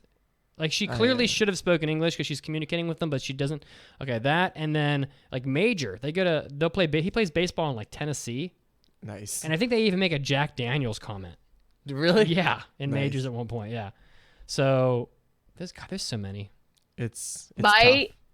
absolute favorite was from the Kuroko Basket movie. Oh boy, Because what was they're it? playing. I always talk about this. I watched it with my sister, and we were dying laughing. So they're playing against an American team who, in the movie, are surprise, surprise, a bunch of punks. And Kamiya Hiroshi plays Akashi. He yells at them in bad English. Oh. But the entire American team just speaks fluent Japanese the entire time. My sister and I loved it. We were cracking up. We're like, why is he trying so hard? Dude. Everyone speaks Japanese. That's like in Beck where he gets into the fight with like the American Yes. gangster dudes. Oh my god. Yes, dude. That's what. Oh. Yeah, because again, like I've just recently reread all of Beck, so like I was also on YouTube, like watching like some of the scenes in the Japanese dub, and all the rapping and the singing is just it's an admirable effort, but it sounds like really like bad English as they rap and sing. But also like all the times where Ryusuke is like, "Fuck, man!" Like in the Japanese version of Beck is just so not great. But hey, I still love it. I love the show. So it's Free has some pretty funny ones in Steins Gate. It's funny because both of those are just Momoto Miyano. Yes. It's funny. Everything that he's in, they try to squeeze him in like saying something in English. It's so funny. The next mailbag has maybe the best name we've ever seen. Yeah, I think it's Mandy's turn actually. I think it's the greatest. Oh, name. thanks. You want me to read it? Okay, here we go. He has the greatest username ever. Boko no Pico de Gallo. Oh of the my guy, god, huh? Mandy. No. Mandy, You were doing so well. you were doing well. You were doing so well, Mandy. Oh, what'd I do? Do you want to do it, Enzo? Yeah, please, not me. Boku no Pico de Gallo. Oh, Pico de Gallo. Pico de Gallo. my bad. Yeah. It's fine. Enzo's like my Spanish. But please read the mailbag, Mandy. All right. It's hey AAA podcast crew. I was wondering if you guys remember your first anime crush. As an anime character that made you feel some type of way. For me, it had to be Android 18 from DBZ. It's Deedlit, Deedlit from Record of Lost War. Lost War. Yeah. Yeah. Anime She's Hmm. I mean, just there aren't words. I mean, Deedlit is maybe the hottest anime character anybody has ever known. I would say Without being sexualized either. Like she's not wearing like a titty shirt or anything like that. She's just this like sexy, beautiful like elf girl that just floats around, and she's just like okay. So hot. this is a tough one. This is a tough one. Is it? I can rattle off like 14. Yeah, because I'm trying to think of my first. I know my first waifu for sure, but I don't know what first anime girl that made me feel some type of way. Probably Faye Valentine from. Yeah, that's my brain was going to Faye Valentine. Yeah. I would say that's probably it. My weird one was Chichiri from Fushigeki. My second place. I had a high-key- massive crush on him. yeah, my second place when I was younger, I think, was also Misty from Pokemon. But Oh yeah. When you were a kid, or Bulma. Really, like Bulma is yeah, waifu. Bulma is original Bay. Yeah. Bulma. I love the machine gun Bulma. Where's that figure? Where is it? Oh Is yeah, it you in had the that closet? somewhere. I don't know. Maybe It's put in it the in a closet, I box. think. The machine gun Bulma with the band-aids on her. Yeah, She's yeah. so fucking. It's so cute. All right. All right. Okay. Next up. Also, I gotta say LaFille from Crust of the Oh, Stone. of course, Back when, of like, course. it's a cliche answer. Enzo, you're up, my friend. Yes. Yotaro Vegeta says, "Hello, current AA crew." I like the current A. Hello, current AA crew. Yeah. My question totally pertains to the history of the AA podcast. If each incarnation of the podcast were given an anime genre, which one? Oh, okay. Which one would each be? I think all podcasts, for example, start out as a shonen. You have more guts than technique, and you rely on the spirit of friendship to persevere. It's still shonen. It will always be. Yeah, I think the podcast is pretty shonen, still, I mean, as a genre. we have 462 episodes. Yeah. Of which That's are every episode. That's a good point. Every episode being about as long as 5 anime episodes. Yeah. Damn. Therefore, We're the longest running shonen anime in the world. yeah, we're talking like roughly 2,300 episodes of anime worth of Yeah, I It's think by like episode- step aside, like have a seat, One Piece. Yeah. Episode count alone, we're very shonen, for sure. But when Cram was on, Mhm. it was very like filmy, like intellectual film Yeah. talk.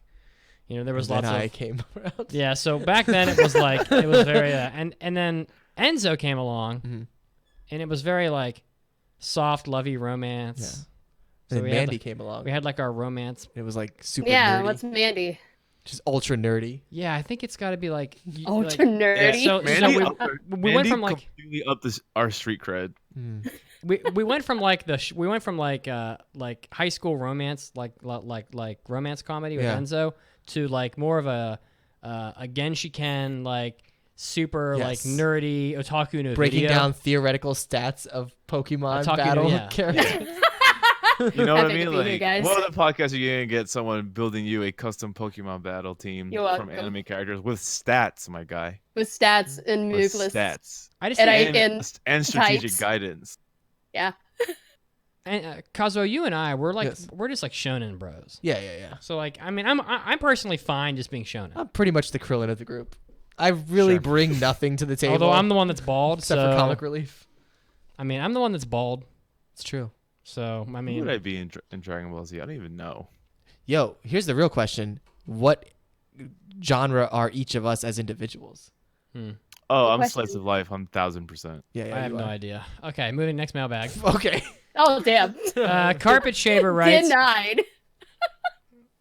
Carpet Shaver writes, "I am You certain know what? We only have 3 left. Go ahead. All right. I'm certain you've seen anime. No. Go ahead. Go You ahead with the want to genre? say like what your real life genre is? We have 3 mailbags. I was left. asking who we would each be. Enzo is very clearly and obviously slice of life. Yeah, he of agrees. course. Yes. Mandy, what are you? But more specifically, music slice of life. But yes, slice of life. Mm. Mandy. Yoshike. See, I knew you were gonna say that, but you're not. You're not an I'm EHT. not? No, you're not. Why? You're not. You're definitely not. I'm sorry. Why? Because you're too. You know too much. You're too powerful. What are you trying to say? You are. You are. Mandy's like omnipotent. She is. What would she even be? What genre of anime involves the? You're the like gods? Serial Experiments Lane, Mandy. Yes, you're like you on are a computer psychological hacking the world. You are psychological horror. You have. I'm a psychological horror. Well, that's not really what I meant, but. You're Oh, man, you guys Mandy. make me feel so good about Mandy, myself. you are the girl from Persona 5 who is like hacking everyone. Futaba. You're Futaba. You're like you know 13. way more than everybody. Yeah. And You're like deep sci-fi. you're like it's like we're all over here talking about like Mm-hmm. I don't know, Matchbox cars or something meaningless, and you're like hacking the CIA, right? I am like under the age of 8 shonen. I'm like You're Digimon. I'm like Digimon and like Shin-chan. That's what and then Mitz is Help me out. Mitz is like that 80s action over the top stuff. That's Mitz. I'm down for that. Yeah, you're most dangerous, guys. That kind of thing. Mad Bull 34. Jeez, can I have at least a non-terrible show? Nope, they're all terrible. Okay. All right, next mailbag is from Carpet Shaver. Oh, Whatever. okay, sure. I am certain you have seen anime I am certain you have seen anime of such revolting, inhuman nature you just couldn't believe someone actually dared to make it. What anime was that? Thanks, everyone. I have an obvious answer and an answer from a time long forgotten. Your answer is going to be my answer. Oof. So Pupa is my answer. Yes. It's pretty rough. And for those of you that don't know Pupa, it's about like a girl who gets this. Is it a disease or she becomes like a flesh-eating person, and her brother is more than happy to let her eat him because he can regenerate. And so there's all these like sexual scenes of this girl literally just taking bites out of her brother, and there's just blood everywhere, and he's in so much pain, but like she loves it, and then it's very sexual. But the answer from a time long forgotten that everyone has forgotten about until this episode was Tekken the movie. Yo. Tekken the movie. Tekken. Oh my is god. so- I haven't even thought about that movie. So shockingly bad. I've should seen watch- it once. We should I watch know I Tekken the did. movie for a drinking episode. Dude. Let's do it. It's I'm down. horrendous. That is Did I like tell you guys that I drank this weekend? I'm good, baby. I'm Oh, back. wow. He's back. I'm back, maybe. I'm back. All right. I found- Anyway, sorry. I found a place in St. Petersburg that has 80 different margaritas on the menu, and you can get a margarita pitcher for $20, Nice. and has bang ass Mexican food. Ooh. Anyway, side note. So Tekken the movie. I'm gonna propose Tekken the movie for an upcoming drinking episode. There are so many horrible anime. Like, just how on earth did these shows get made? I don't know. It's mind-boggling. It truly is. The thing with I have a problem answering this question because when a show is that bad, part of me wants to finish it, and I know. have. Yeah. And there are some shows that exist that aren't necessarily that bad, but I just don't understand why they were made. I'll give you an example. Aoharu X Kikanju, which is It's very pointless. yeah, Aoharu X Machine Gun. It's a show about people playing Pellet guns. like what do they even call that? Like BB gun fighting warfare. I don't know. It's why does that exist? It's not horrendous. It's just not very good. I And mean, it was about serves- pretty boys, right? So it was a pretty much fan I guess service. there was like one pretty boy, I think. I mean, I don't remember how many there were. It was. I know he was a host, which basically makes it fan Yeah. service immediately. There are so many shows that exist that you're just like, I don't understand why this. There was a girl. There was Who a. is this for? There was a girl in it that looked like a boy. Yeah, she or was something. pretending to be a boy, So I don't but know. then she fell in love. That's why that with existed. the pretty boy. All right. On to the next, boys. All right. Okay. Next up, we got another one from our good friend Icy Rose. Says, "Hey AAA hosts, I hope have you ever heard another person's take on an anime and it sounds so off or against your perceived view of the show that you wonder if they even watch the same show as you? Yeah. What's the weirdest take on an anime you've heard?" We get these all the time, sometimes with each other. Yeah. You know. Yeah. Usually with me, it's another anime podcast. Yeah. And so I'm going to abstain from answering this question to I have- protect myself. Me and Chiaki had one where we were on the complete opposite ends of the spectrum. Yurikuma Arashi. Yurikuma Arashi. Where Yeah, she was I, like, she absolutely loved it, and I was like, I absolutely hate this show.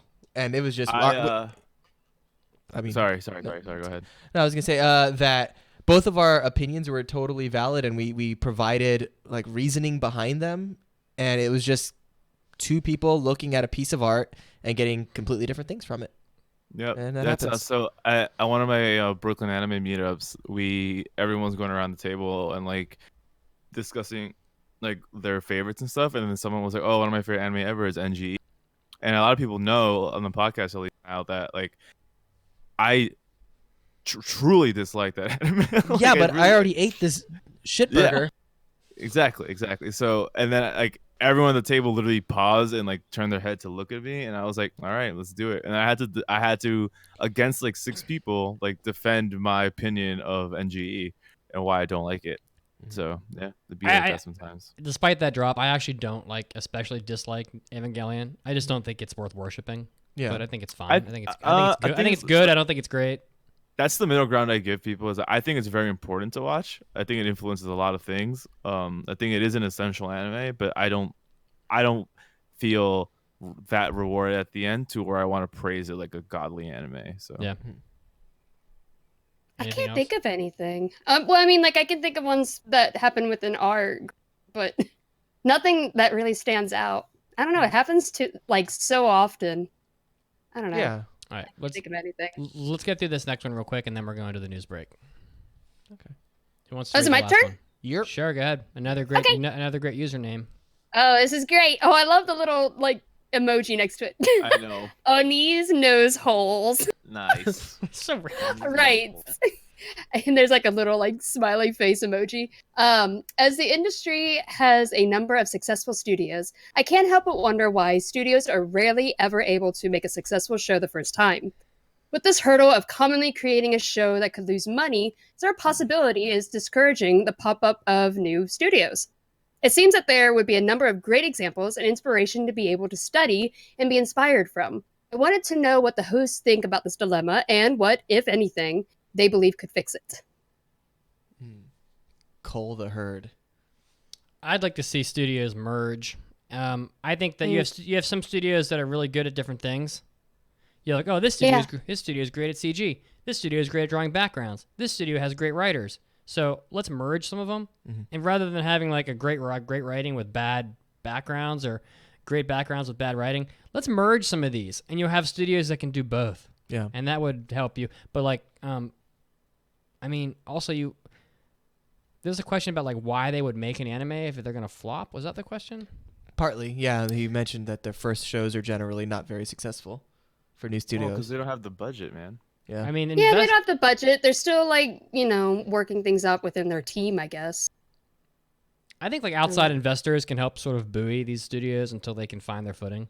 Yeah, but also this is something I don't know how script procuring works in Japan, but at least here in America, it's like if you're a screenplay writer or a script writer or whatever, like you are seeking to sell your script to a studio, right? And if your script is good enough, like you get several offers, and you're probably going to sell to a big name studio that matches your vision, right? So Yeah. if you're a no-name studio, which you are by default when you start, unless you have someone starting the studio that's a huge brand themselves, but if you're like a brand new fresh out of the oven like studio, like you bidding out for scripts that other big companies are bidding out for, it's just not going to go in your favor most of the time, unless like the vision isn't there of those big studios, and then that artist decides to go with you. So I mean, I'm sure small studios are constantly losing out on scripts, like the great good anime scripts. You know what I mean? So that also goes into play with like they can only make what they have written or have bought. So there's that, For sure. All right. Very good. Well, on that We note, did it. yes, we've powered through quite a few of the mailbags. I'm sure there's still a billion more, and we appreciate each and every one of you Keep writing sending them in, guys. We love them. Yes, And I please lo- do keep those coming. And I love you. Yes. Of course, we are going to take another news break. Before we do, we have another in-show weekly trivia question. Mandy, would you like to I read that? got it. This one is a name the anime. He is apathetic towards her classmates, only caring about her grades. However, her cold view of life begins to change when she meets a violent troublemaker who stopped attending class after getting into a fight early in the second year. And we'll answer it after the break. Yeah. Stay tuned.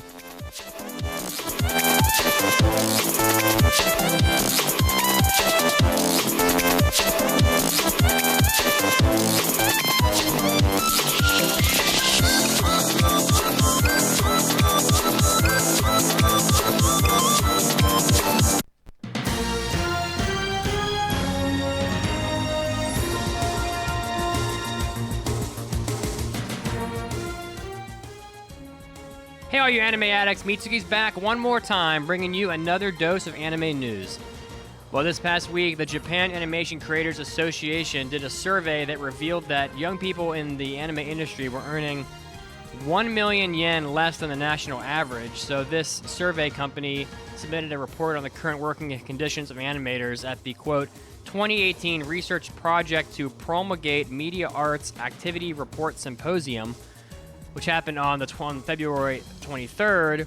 It looks like, according to the surveys, that the national income average is about $40,000 US, which is quite a bit more than what was reported at the last time they did this survey 5 years ago. But of course, young people between the ages of 20 and 24 are still continuing to be really underpaid on average, with their average income only being around $14,000 a year.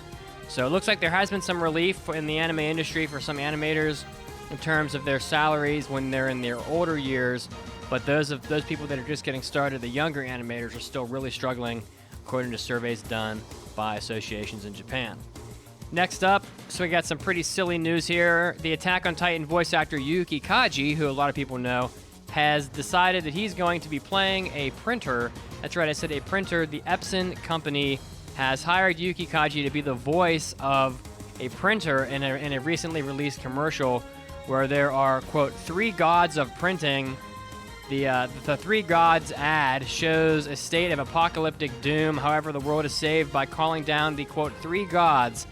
The 3 qualities of some printer that Epson sells that doesn't use much ink, prints quickly, and has high quality. So if you want to watch this really silly commercial where a anime-looking character has the head of a printer with Yuki Kaji's voice, you can find it on YouTube.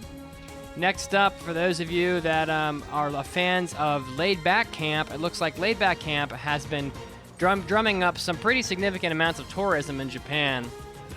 The real-life Yamanashi Prefecture particularly has had a pretty profound economic impact delivered to them, as fans have been traveling to that area to try out winter camping and also participate in different events in that area.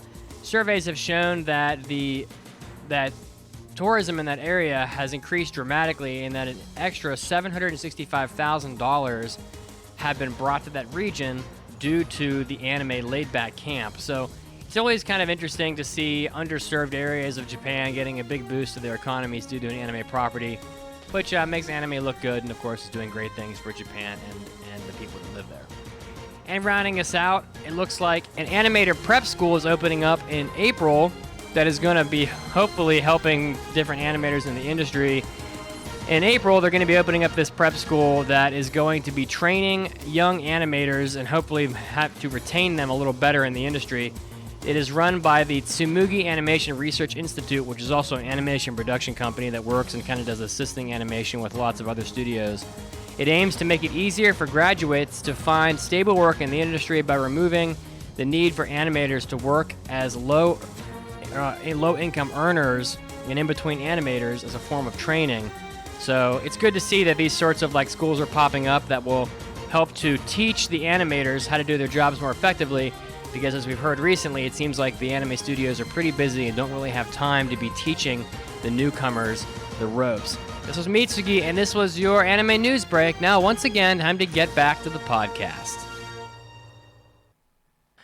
After a tough day at work, I just want to veg out on the internet.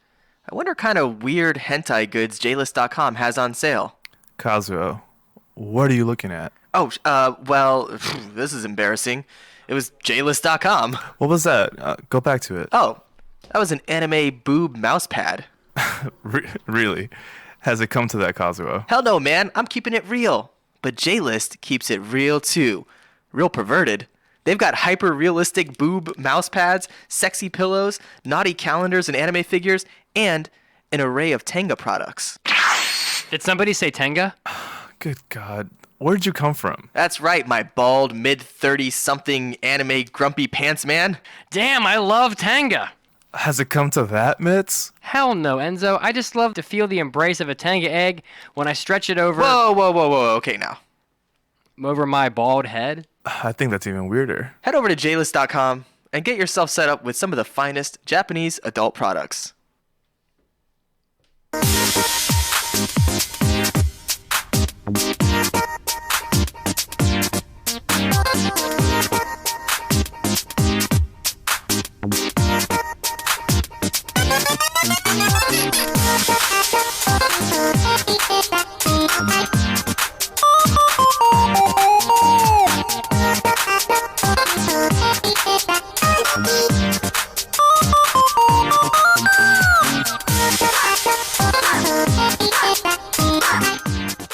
And we are back to the 462nd episode of the Anime Addicts Anonymous podcast. We back. Of course, before we went on our news break, we asked you all an in-show weekly trivia question, as we do every single time we go on break.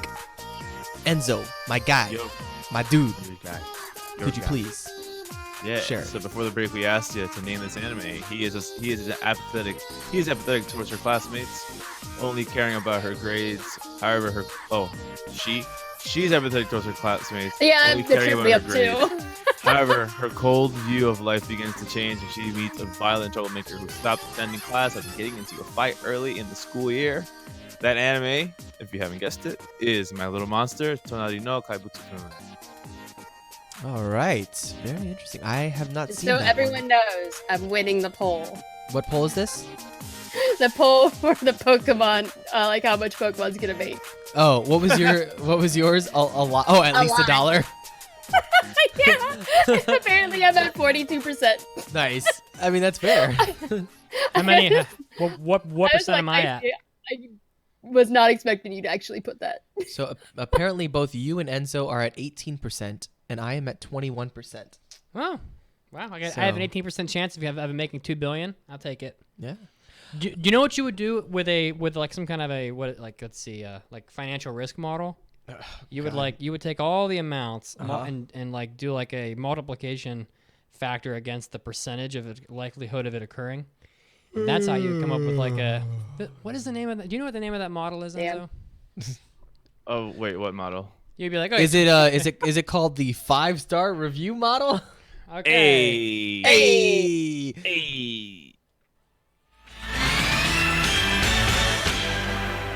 It's time for iTunes review. Of course, you can always leave us a 5-star review.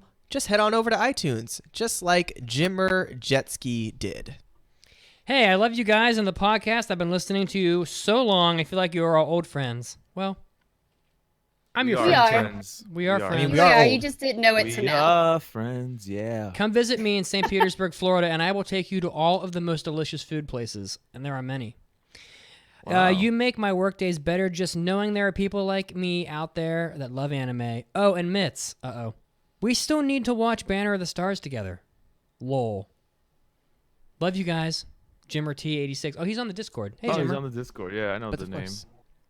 So thank you so much for writing Thank that 5-star you. review. We appreciate it. It helps us Thank you very much. rise in the ranks of anime podcasts. We're so close to 500 iTunes reviews, I can taste it. It's insane. It's ridiculous. We're going to start having to call for other types of reviews to bolster like the numbers in other places. like almost, I mean, like and Yelp reviews. pretty much everybody only listens to podcasts now on Spotify, Google Play Music, Sure. or iTunes, but it's overwhelming. I want iTunes. Yelp reviews. Yelp. To pretend that we're a massage Yeah, parlor. let's Well- do it. Well, my church is right. Oh, dear. I wrote my own synopsis. You did this. I did. Nice. Driven by the ghosts of the past, the Goblin Slayer's sole purpose in life is to destroy the goblins that haunt his memory. But no one can adventure solo forever, and the Goblin Slayer finds himself leaning on the support of others to tackle great challenges and dangers, all in the name of goblin slaying. Enter a novice cleric, a well-humored dwarf, a snappy elf girl, and a lizard man who stand by the Goblin Slayer as they climb the ranks of the Adventure Guild. That's my synopsis. What do you think? Straight from my anime list. No, I'm just kidding. No. Yeah, well, It's pretty succinct, man. Good I job. like your spelling of dwarf. oh yeah. Droff. It is very almond, like very underlined as you are wrong. That is not even close. You are quite incorrect here, friend. So this was a Studio White Fox anime directed by Ozaki Takahata, who was the director of Girls Last Tour. Really? I didn't know that. Interesting. Thing. That's the setup. Right? That So is so fucking interesting. as was teased by Mandy in. So I preface the next question by Mandy's manga minute tease of Goblin Slayer. Was Yeah. that this was a horrendously violent and sexually Explicit. anime. So with that in mind, I asked you guys, what were your expectations going into watching Goblin Slayer? I would like to hear Mandy's first. Ooh. I might as well just start because I did the Yeah. manga minute on it. Yeah. So Totally. yeah, I read the manga because it actually came highly recommended to me because a lot of my friends know that I love D&D and I play D&D with some friends. And one of them said, "Oh man, Goblin Slayer is so great, you should check it out." So I did check it out. I read through the first 3 volumes, and the manga is incredibly graphic. And it was a bit too much for me. And so yeah, I did not have high expectations of the anime going in. My expectations of the anime were lots of goblin slaying action, lots of violence, and even though the manga was about had sexual stuff in it, supposedly. I mean, I obviously haven't read it. I didn't expect Yeah, much the of that. manga is far more in that whole area. It I- has kind of put me off a lot. I didn't expect there to be much sexual stuff in the anime because they just can't get away with that. So Yeah. like you can be all sorts of violent, but when you start having like nudity and things, it just doesn't fly anymore. So I just don't. I didn't think you almost never see anime with nudity. Which is hilarious. Never. You never It's like see you it. could do all these violent things, but don't show anyone naked. Oh, you can like rip a guy's intestines out and do jump rope with it, but don't show a boob, right? So I didn't expect there to be any much sexual stuff at all, but I thought it was going to be violent. Yeah. Yeah, I outside of what Mandy had said in her manga minute, I didn't know a lot about it. I knew that it's seemingly very popular or was gaining a lot of traction, and I knew the general concept of the show. I figured it would just be just a gore fest, boob fest, like just I didn't expect much from it other than that. Going into it. Enzy? Yeah, I'm on the same page here. Going in, I also was feeling on Twitter that it was gaining some traction, some in a positive light due to the manga. Obviously some cautionary light as well due to people that have Mandy's like recognition of the manga too. I was expecting violence. I was expecting I was actually, and I'll be fully honest, I was expecting not to like the show because it like over violence is not usually what makes me like something. So I started out hoping that the writing was going to be good. So I was hoping, I went into the show hoping I was going to find strong writing that would justify the amount of violence I was expecting. I also took some pictures of the manga because I wanted to show you guys what I was talking about, so that you guys had some like insight in what I. But I'm trying to figure out where to put them into our. I'm going to put them in our show notes in our. Just put them in Discord. Yeah, that's what I mean. I'm doing it right now, Yeah. just so you So- guys get an idea. Like this is the kind of level of stuff that was in the manga. Whoa. Yeah. Yeah, Okay. so Alright. so that scene you're talking, so that scene, all right, so we'll get to that scene later, which is actually in the TV show as well, but they don't really, it's not as obviously Yeah, they as don't graphic. show It's not as graphic. Anything, yeah. So, okay, so as far as who I would recommend this for, Goblin Slayer is a very simple show. It's very violent. There's plenty of action in it, but there's not a lot of not a lot of deep substance in it. But I think I could recommend it for people who simply like action shows, and for people who appreciate like a D&D style setting, because this definitely adheres to that. I would say that this anime is sort of similar to like Grimgar of Fantasy and Ash, in that there's goblins in it, and there's a lot of people that are concerned about earning gold for equipment, and struggling with no money, and they're clearly have character classes, and the setting is similar. Or a show like How to Not Summon a Demon Lord, because like a lot of these shows have very similar things. There's a mage, there's a swordsman, there's a paladin, whatever, and they're all trying to earn gold from a guild to do something. Like these shows are all in the same bucket. So if you like Demon Lord, I mean this doesn't have the ecchi that Demon Lord's got, but if you like Demon Lord, or if you like Grimgar, Fantasy, and Ash, this is a show I think you could enjoy. Is what I would say. I would agree with that. I would just also put.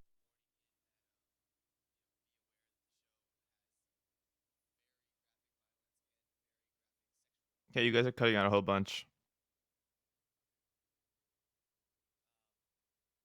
And we lost you. Yeah, I lost audio. SOS. SOS chat. SOS. Oh, Manny, while we have chat, this turkey sound ready. 3, 2, 1. Is what a turkey sounds does?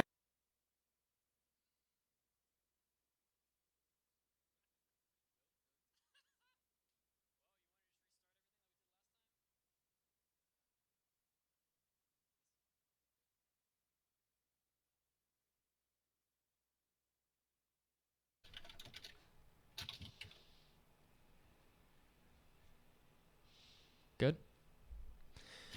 Okay, so who I could recommend Goblin Slayer to? You know, I think that this is a good show for people who simply like action shows because, to be honest, there's not a lot of depth to go through the Goblin Slayer anime, but there's plenty of action and there's a good amount of violence in it. So I think that if you're a fan of action shows or if you like shows that are in like a D&D setting, I think that you could enjoy it. And I think that a couple other anime that this is somewhat similar to, maybe not perfectly similar, but somewhat, would be like a Grimgar of Fantasy and Ash, which was an anime that had goblins in it. It had low-level adventurers that were struggling to fix and repair and buy weapons and armor. It had a guild in it. It had the D&D setting. Also, How to Not Summon a Demon Lord, which we reviewed not that long ago. It's somewhat similar to that, except it's not funny and it doesn't have the ecchi, but it has the questing and the guild and all that in it. So if you're a person that likes those types of shows, I think that you can enjoy Goblin Slayer as well. I wouldn't say it's quite as good as Grimgar Fantasy and Ash because I actually like that show quite a bit, but there are definitely audiences that I think Goblin Slayer is right for. So that's what I would say. Yeah, I would mostly mirror that sentiment. The only additional thing that I would like to mention is that this show would definitely not be for you if you are offended by graphic violence and graphic sexual violence as well. Yeah, that's for sure. I mean, I know that's kind of been spoken of quite a bit about it, so I would expect most people to be aware of that at this point. But in case you're not, don't go into this thinking, oh, it's going to be just like all these other kind of D&D-ish type shows. It's like, yeah, it kind of in some ways, but there's also a lot more there that you may not be comfortable with. It's kind of funny you say that because I agree that, I mean, I also would say that if you're a person who's looking for a super like edgy show like that, this is not going to be for you because it's the first episode, and after that, I feel like the show gets really slow. After that, it kind of dies away. It's completely different. So, yeah. I don't know. I don't know who I'd recommend it to. I think I just don't. Yeah. Maybe just if you want to see fight scenes. Like, there's some cool fight scenes. Yeah, for sure. I guess if you're really like, just really wanting more dark fantasy. Yeah. I guess. Yeah, I'll just be honest and say like I wouldn't recommend this to anyone. Like I just can't really. I don't know. There's a lot about the show I didn't really enjoy. Especially like the like casual like sexism in it also. Weird. I don't know. But like yeah, if you like dark fantasy, you don't really give a shit about like those kind of like social things, and yeah, watch it. But I would just throw. Otherwise, I don't really care for it. I'll throw a PSA out there, just like in general, not for this show, but just for in life. You know, like piggybacking off of what Cosmo said, was that like before you watch a show, ever, or really anything, really, you might want to like look into it, like go on Mao and see, oh yeah, look, rated R for intense graphic violence and nudity, like, and if that's not for you, then don't jump into Goblin Slayer because I think we could like. People could really do a good service to themselves to just stay away from the things that aren't meant for them. You know, if you don't want to watch a goblin get cut in half and have his innards come out and, you know, or have a bunch of goblins like start ripping the clothes off a girl, like that's what this show is. So like, don't try it. Like if you know you don't like that, just don't try it. You know, look into it a little and you can just spare yourself a lot of that. And that's not just Goblin Slayer. That's everything. Yeah, I don't disagree, and I'll explain after. But that's not what I'm talking about. I'll explain later. Okay. In the spoiler section. Ooh. Okay. Spoilers are coming. Okay, Oh my god! You I thought we lost lost you again. I was like, oh no. I did too because it took so long. I was like, Sorry. not again. All right. The spoiler warning label is Yeah, up so- on screen. So Goblin Slayer, to me, You gotta the stop those long pauses. to me, Goblin Slayer is a show that plays its cards pretty quick and it's not a well-paced anime, I would say. It has moments of maybe not greatness, but it has moments of like I was really really engaged in it. And then there are moments of like this is not that interesting. Yeah. And Yeah. and I would say that the story doesn't get super deep. It's broken into a couple chunks of story arc, I would say. There's the initial arc that is the Goblin Slayer finds his friends that he adventures with. That's like the first 4 or 5 episodes. Then there's the Watertown arc, which they go off on this quest, which I would say is probably the best part of the show. And that's the second arc, and that's probably episodes like 6 through 9. And And that's the one at the end they fought the hobgoblin, like the gigantic goblin. Yeah. Or was it an orc? It was a Goblin Lord? It was a goblin champion. Goblin champion, okay. And then there's the Come Home, Defend the Homestead arc, which is like episodes 10 through 12 probably. And Yeah, I think so. that's kind of the arc where the Goblin Slayer leans on his like social currency or whatever you say, like when you utilize people in your life to do things, like Yeah, I think that is correct. he leans on his social currency to overcome something that otherwise would not have been able to have happened, with a little help from the Adventure Guild. But So the anime is not. It's not like where you have to take a brush and like brush away like the dirt and stuff to find the dinosaur bones. Yeah. The dinosaur bones are on the ground, like you're just looking at them. Yeah, they're 'Cause full out. it They're is fully what out. they're fully out. It's you know? actually already built in a museum already for you. pretty much. Yeah. So the manga actually has things happen in different order. So there is the beginning, and then they go into the arc where, they meet the elf and the dwarf. And then right after that is the whole defend the home arc. And then it skips out that Interesting. whole part with the water town. Interesting. Like where Goblin Slayer, I guess we're in spoilers so I can say it. Goblin Slayer is like dies and then is revived later. yes. Yeah, That whole no, thing was not in the part that I read, so that was new for me. But I am fully on the team. Like when Mitch says, like when the story ain't anything. It's not trying to hide anything. Like it's not trying to be intellectual at all. Like the story is so straightforward. The dude is a Goblin Slayer. He hates him. He finds him. He kills him. that's what's That's what happens. I think there's a line at the end of the anime that says it all, and they're like, "Where's the Goblin Slayer?" And someone says, "Where do you think he is? He's out slaying goblins, and he's out Yeah. trying to kill the Like- Goblin Lord in the middle of the forest." Yeah. So that's what he do. It's kind of Yeah, a slice totally. of life. It's a slice of life. yeah, because literally nothing happens. Yeah. Exactly right. I was thinking that like I was like, I don't know. After the first arc, I felt like I could like after meeting like the elf and the dwarf and the man, I felt like I could skip 5 episodes and still like not like be confused at all about what was happening. Yeah. Yeah. I could totally say that. I mean, like and what Mandy said earlier too about the first episode is that like the show is so much more not even remotely that dark ever again. Yeah. Like not even close. Like you could skip the first episode and you'd be so fine. Yeah. So I don't watch the understand why rest? it was there. Yeah, so and that's why like now that I finished the show, I dislike that first episode even more because Right. they like decided to make the hard choice of like putting that in there, which makes it a polarizing episode to then Well- not keep those stakes up. It- So it But was it does funny. for sure keep like- it up in the manga. So I wonder if they're like, okay, we have to have this in there because fans of the manga are going to expect this, but we can't keep it up because we want It's- this to like not get banned.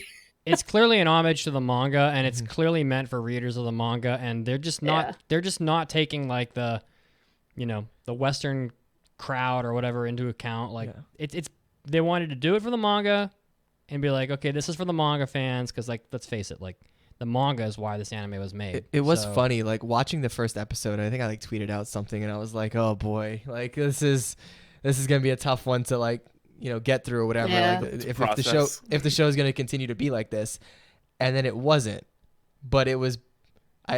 I still didn't like it, but for completely different reasons. Then Like, Yeah, same. Yeah. No, same. Absolutely same. I went in expecting to be disappointed, and then I watched the first episode, and I was like, okay, I'm not disappointed yet, but I am going to be disappointed even harder. yeah. And then it did disappoint me even harder, but for just like you, for completely different reasons. Yeah, not like if even they had only if, related to the first episode. if they had just stuck with that like super dark, like fucked up story, Right. then I would at least be like, I okay, think so too. I see what they're Like, doing. This Yeah, is a tough for one for sure. me to get through, but I totally understand it, and at least they're Like- sticking to what they're doing. Yeah, like if you're gonna come out swinging, then just hit a home run. Yeah. But so story wise, like I agree. It is very chapter 1, 2, 3, then call it a day. Like it's nothing. There's no like overlapping plot points. It's very like quest 1 to quest 2 to quest 3. Mhm. And I that made me not care about the characters too much, which is why like I kind of felt like I just didn't care about anything that was happening in the show. Yeah. Do you wanna which get is into characters? unfortunate because I like we can touch on characters too. I mean, yeah, because for story guys, like, are we good? Well, what do we think Yeah. about it basically saying this is like a D&D world? Like it talks about like the players and rolling dice. Rolling dice, yeah. What do you guys think about that?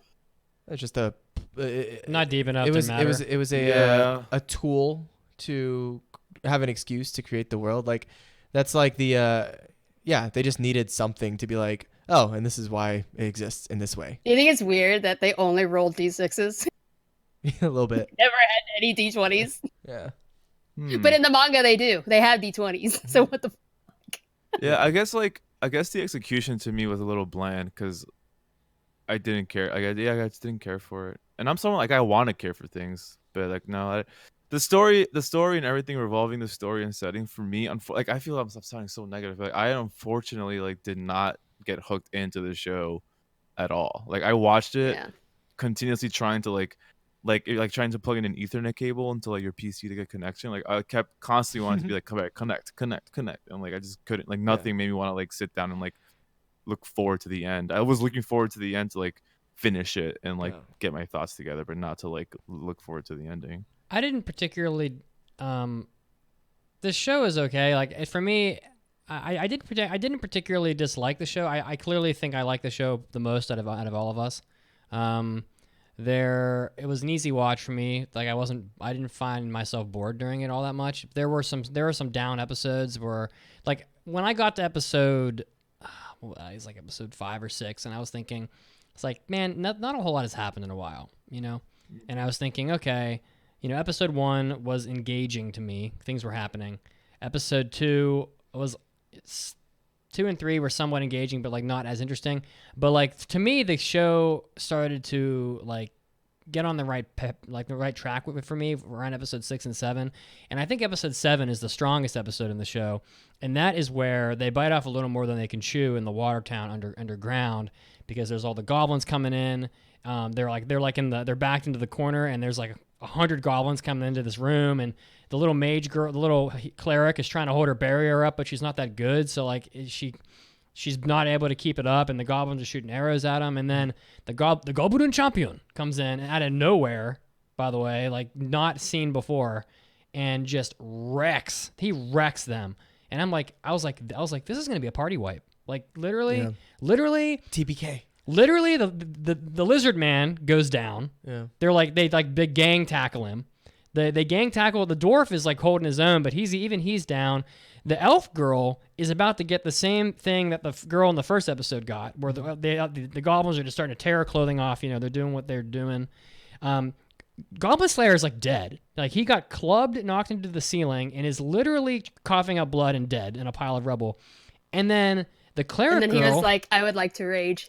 and then the cleric girl is about to get the devil man, the what the hell was that OVA called? The Apocalypse of Amon, where he's like corn cob chewing on the girl. Yeah. He's literally corn cob chewing on her shoulder, and I'm like, they're gonna die. Like, this is it, because there's goblins, like 100 of them in the room, overrun. It's like when the Zerglings overrun your camp in StarCraft, and there's just like Zerglings pounding on every single building, and they're all on fire. Mandy, what does that mean? It's StarCraft. I mean, I got it. I don't understand this reference. Well, the goblins are a lot like little Zerglings. They come in. Zerg is like a super rush tactic. They come in mass and they're weak, but they're weak. But like when you get overrun by Zerglings, you'll pump out like a tank or something, and the Zerglings just take it down right away. So I was like, they're gonna straight up die in this episode, and then they didn't, but like they almost did. So to me, that was a good episode. Like I liked I was in my diner eating like eggs or something, watching them, and I'm like, these guys, they're straight up gonna die. And they didn't, but I was really like on my edge of my seat during that fight. Something that was bothering me, I was wondering if you guys thought the same, was I thought it was so weird that this is not an isekai. So it's not, I could understand if all of the people, like all the adventurers or players, and then, all the townspeople are just NPCs. But I thought it was very strange that all of these adventurers just flat out refuse to do goblin quests when they know that they're about to raid like an entire town. I'm like, okay, this is not an isekai where you like all these people are NPCs. You're like, I don't care. Why would they not care that people they know and talk to are about to be killed and like taken back to goblin? I don't understand it. I don't understand. I think the only real reason they gave was like, well, we're not going to do something for nothing, and so like they want to be paid for it. So it wasn't until the guild was like, okay, you get a gold piece for every goblin you kill. And by the way, Mandy's talking about the last arc of the show. Yes. Yeah. It's like I think that basically until someone put a quest up, because we're adventurers, so until someone put a quest up with a reward, like a reward that made it worth their time, they weren't going to do anything about it. And then once it just doesn't make sense. Like that would make sense if they're like NPCs and you're like, oh well, they don't really exist anyways. I don't really care. Yeah, I think that's one of the. Like, I also felt that kind of like annoyance too. It's one of the one of the things I don't like in stories is inconsistencies and lack of consequence. So yeah, that is one of the inconsistencies that I didn't enjoy, because I was like, yeah, like y'all are all supposed to be very powerful adventurers. Like your town's about to get wrecked. You could literally just stop this in seconds. And then you could just destroy goblins. Yeah. But then also like, I do think, Mitsuki, that the episode you referred to before is probably the stronger episode, because the characters you're rooting for, or like the ones you're supposed to root for, are getting wrecked, and it looks dire, and they win out in the end. But they literally go to bed and wake up, and like the world is fine, and like they didn't process that at all. None of them had like, like any showing that they were like, oh fuck, like we almost died yesterday, holy shit, like maybe we should get stronger or something, we should think about tactics and stuff next time. The show does this. They like to do this thing where there's a big scene, a big fight, and then there's this like episode of peace afterwards. Yeah. So, right. But like, yeah, I mean, and like straight up peace, like the thing never happened, like the big thing never happened, which I don't know, like I don't like that kind of stuff. It just feels like, it just to me it's the kind of writing where they present you with a climax for the sake of climax, and not a real climax with consequence and resolution. Yeah. Well, the show doesn't have much writing in it. I mean, right? Yeah, exactly. Which is pouring into like why I don't. It's an really action show. I mean, it's pretty much all it is. And I think action without substance is just movement, bruh. Well, that's what it is, bruh. Just I know, but that's why I don't like it. It almost would have been better if the Goblin Slayer had died then, and then the cleric girl goes, I'm going to take it. I am the Goblin Slayer. And then I'm the Goblin Slayer now. Now I have no personality.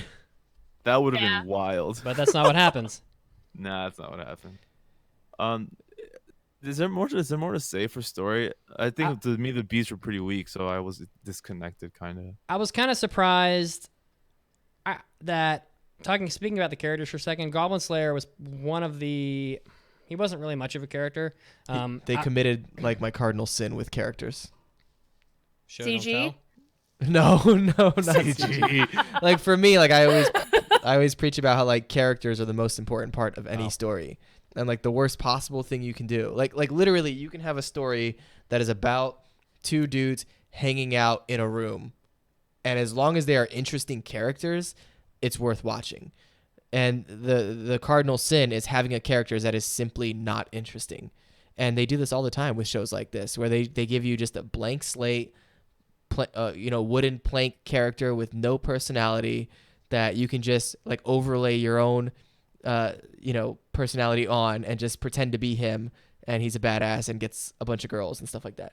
And that's it. He actually had somewhat of a harem in this. I mean, the show wasn't ecchi at all.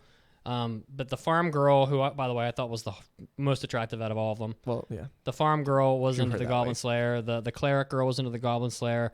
The Queen of Swords or whatever her name was in the Watertown, she was into the Goblin Slayer. And the girl that was the head of the guild was into the Goblin Slayer. But no one ever really does anything. Yeah. It's just his character is all pandering. Is what it is. And it's annoying. As far as the characters go, like I cared about them enough that I was kind of sad when the elf girl and the goblin girl were getting ready to be eaten and killed by the goblins or whatever, dragged off to a cave and toyed with or whatever, as they put it. Like, I was sad about that. I liked the elf girl. She was spunky and fun. And the cleric girl was kind of dumb and helpless, but like I liked her. She was a decent character. And I like the characters I like the two characters that lost their sword and all they wanted was to get their sword back. Yeah. They're trying to fight bugs with a stick. So stupid. So like in between the fighting scenes in the show, I thought they tried to maybe flesh the world out a little by showing some like of the D&D type stuff happening in the world. Like, oh, we need to have a magic candle to find out where our sword is, but we don't have our weapons, so we can't afford to buy one. So we took a stick down there, and like they're trying to show tidbits of life outside of the fighting, which I thought was commendable that they tried to do that, and they didn't fail at it. But when it's just not enough of it. When every other character is more interesting than the main character, that's a problem. Yeah, that's a problem. Oh yeah, the Goblin I Slayer like the himself. sorceress that like was just high all the time. Oh my god, yeah. And I like that she has like just has things shoved down in her boobs. Yeah. Well, she's like do I called it the boobs of holding. do demo ike do reflecto shield kara denai dene. That was like what she said at the end when she had the arrow reflecting shield. Yeah. I watched it That's in English. exactly so. how she's talked. Yeah. And that's exactly what she said. Yeah. I like the last fight. I really liked her. I think that's the only one I liked. The last fight had some epicness to it. The goblins came in waves. They came in riding on wolves. They came in. The big guys came in large numbers, and like the more skilled fighters had to sort of like the newbies had to leave because there were like 10 goblin champion. Meanwhile, the Goblin Slayer is taking on the Goblin Lord in the forest and clearly losing. And someone comes and saves the day. I won't spoil the last moment. Someone comes and saves the day. So, I don't know. It was fine. It was nothing. Character-wise, for me, I don't even remember any of their names, but I like the dwarf. He was interesting. He was cool. Yeah. Yep. It really fucking sucks to sound so negative, but yeah, I don't even remember their names, man. The animation was. I think his name was literally just Dwarf. Good. Like, No I'm way. looking at Mal right now. Their names are Dwarf, Elf, and Lizardman. Okay, well, dwarf was cool. Right? They don't even have names. Jeez.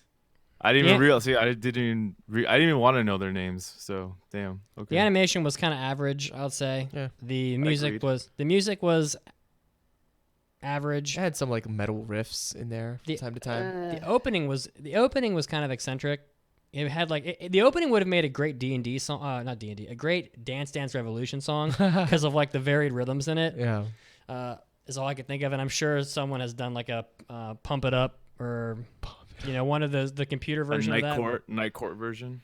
So Yeah. Animation was I- all right. I didn't like the CG that they used randomly just on the Goblin Slayer for no reason. Yeah, When I he's was just not walking? a fan. Yeah. He's the just walking. animation. I'm like, okay. Yeah. Like, why? That was unnecessary. I'm curious. I to thought hear- it was pretty ugly looking. Yeah. I'm curious about this. Like, you had like a particular issue that was bothering you, Enzo, but I don't know if I know what you mean. Oh, Or is that yeah. or am I think misunderstanding? No. I just haven't mentioned it yet. It's it's something I talked to Mandy too. About this. It's like, I mean, you want I've really- you want to talk about it, right? oh yeah. I was waiting for final conclusions because it doesn't really fit into the other. Yeah, we had a conversation about it. I mean, Yeah, because we're you kind of guys there, lost right? audio, so we were just catching up with our thoughts between the audio loss. But Gotcha. the number the number one thing that I really, the second it was happening, I was like, I just really hate this world, is that like it was like this blatant like sexism about women being weak.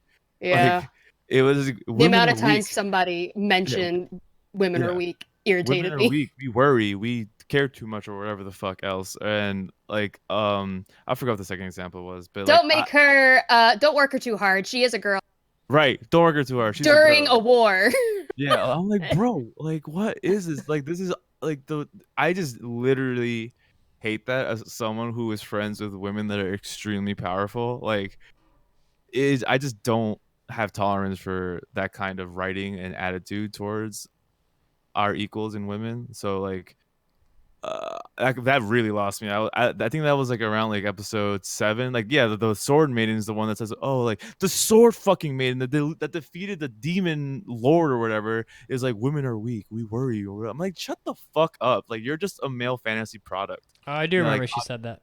so like, yeah, so that really lost me. That's why I checked out after that. Yeah, just that really, I like the episode 1 thing. Like, I agree, if that was the tone they were going for and they set that and they continued it, then I would watch it knowing that, and I would give it the smallest pass, because they did censor it. It wasn't fully shown. I think it's unnecessary, but whatever. Like, it is a literary device you can use, Mhm. whatever. But blatant sexism, I was like, nah, I'm checked out. Like, I'm done with this anime. But I Alright, finished it for the listeners. Let's score it. Okay. Was anybody else want to give like final thoughts? I mean, you can give your final thoughts when you're scoring. Yeah, it. Okay. as you score. Sure.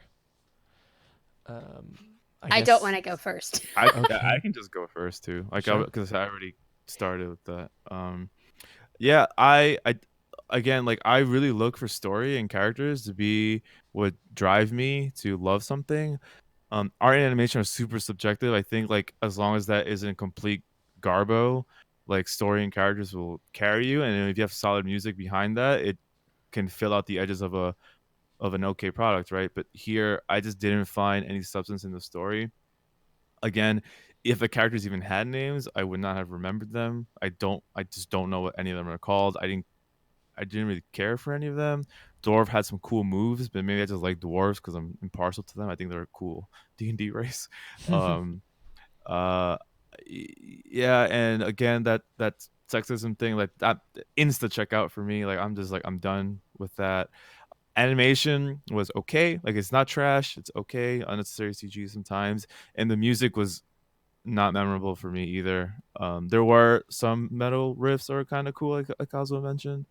But again, I don't know. I'm giving this anime like a 1.5 out of 5. Sorry, like, I'm never this negative. Like, nothing. This anime did nothing for me. Okay. I guess I'll go. 1.5 goblin toes out of 5. Goblin Toes? Oh shit. Goblin Toe Slayer. Goblin Goblin toe Toe slayer. Slayer. What if it was instead of the space being after the S, it was before it? Or no, I'm sorry. Instead of it being before the S, it was after it, and it was Goblin's Lair. And it was like he just went around and Goblin tried to. Slayer. Like No, Dragon Slayer? No, A like slice- layer, like he went around and tried to lay with the goblins, and it was just Oh, him no, I trying to like gotcha. him hitting on goblins all day. I don't know, Oh my god. guys. I'm Damn it, tired. Kazuo. I haven't slept much. You need sleep. So, yeah, I mean, I feel like most of this has already been said, but the show was very forgettable for me. I will say one good thing about it is it's super easy to watch if you just throw on the dub and then just like do shit around your house. It's like you barely have to pay attention to You get never everything. miss anything. There's like nothing happening really, and then just like look over whenever there's a fight scene. So Yeah, yeah, I agree with that. it was super forgettable for me. It was I hate the main character. I hate when they do this with main characters. It totally just makes me disinterested in the show. You know, I echo what Enzo said about the way they portrayed women. I think that's something that we see in many anime though. That's like super common. And this is just another one of the shows that was too blatant in this one, man. Yeah, it was just very blatant. I could see some people liking this show, so I'm not going to completely give it a horrendous score. If you're just into, seeing maybe some fight scenes. I mean, there were some decent fight scenes in there. There were some cute girls, I guess. I don't know. The farm girl was cute. That annoyed me. No, she annoyed me. Episode 2, like when they first introduce her and she like leans out of the window and her boobs like do this weird like jello bounce out of the window. It's like, they did. Come on, what is this nonsense? Like immediately.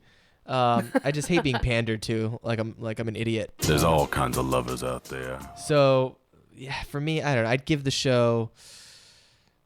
I'd give it a 2.5 out of 5. I'd give it a 2.5 holy prayers out of 5.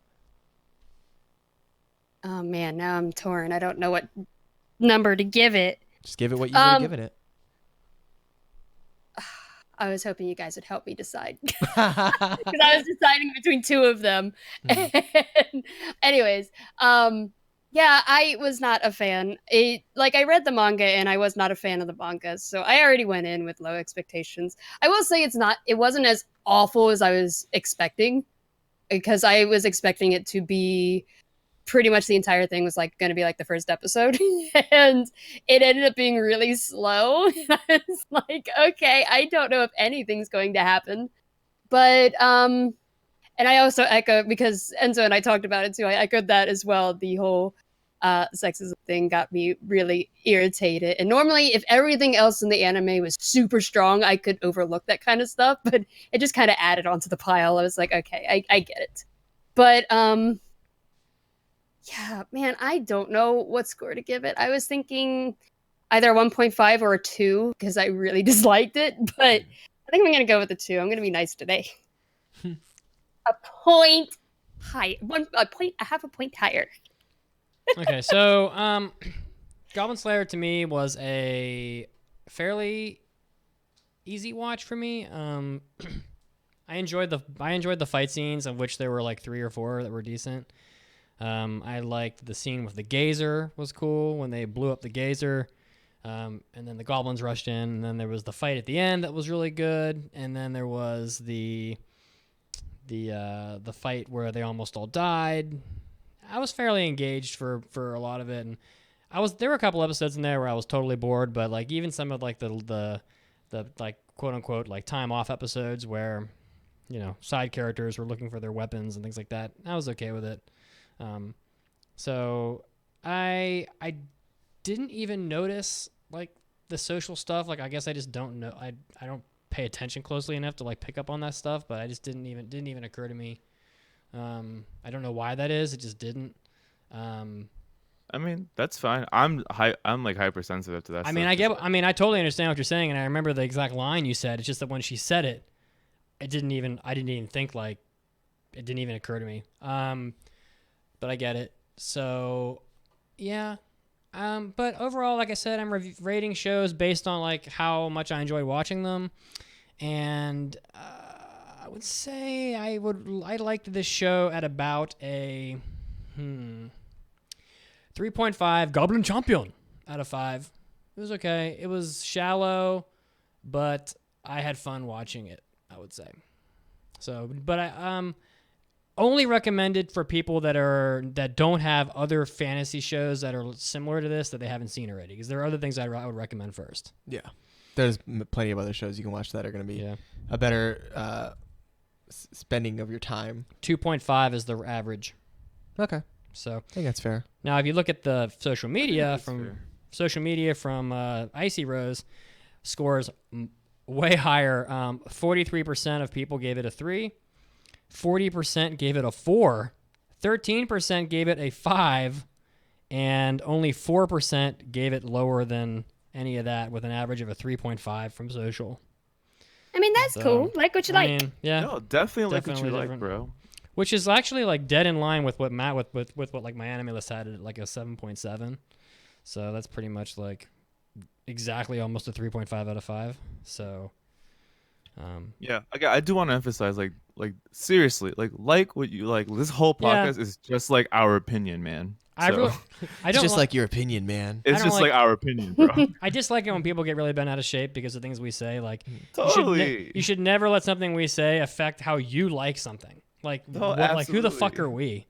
I Even though I liked the show decently, but like still. I was in another Facebook group the other day, and I saw somebody post something to the effect of, I've noticed lately I just don't care as much about, like, I think they were talking about like video game creators and stuff, and they're like, it just doesn't, I don't care as much about like when video game creators do like little things that people get irritated by, and I'm like, well, that's called growing up. Yeah, You're becoming an that's called adult, maturity. and you realize all Yeah. that little shit doesn't matter.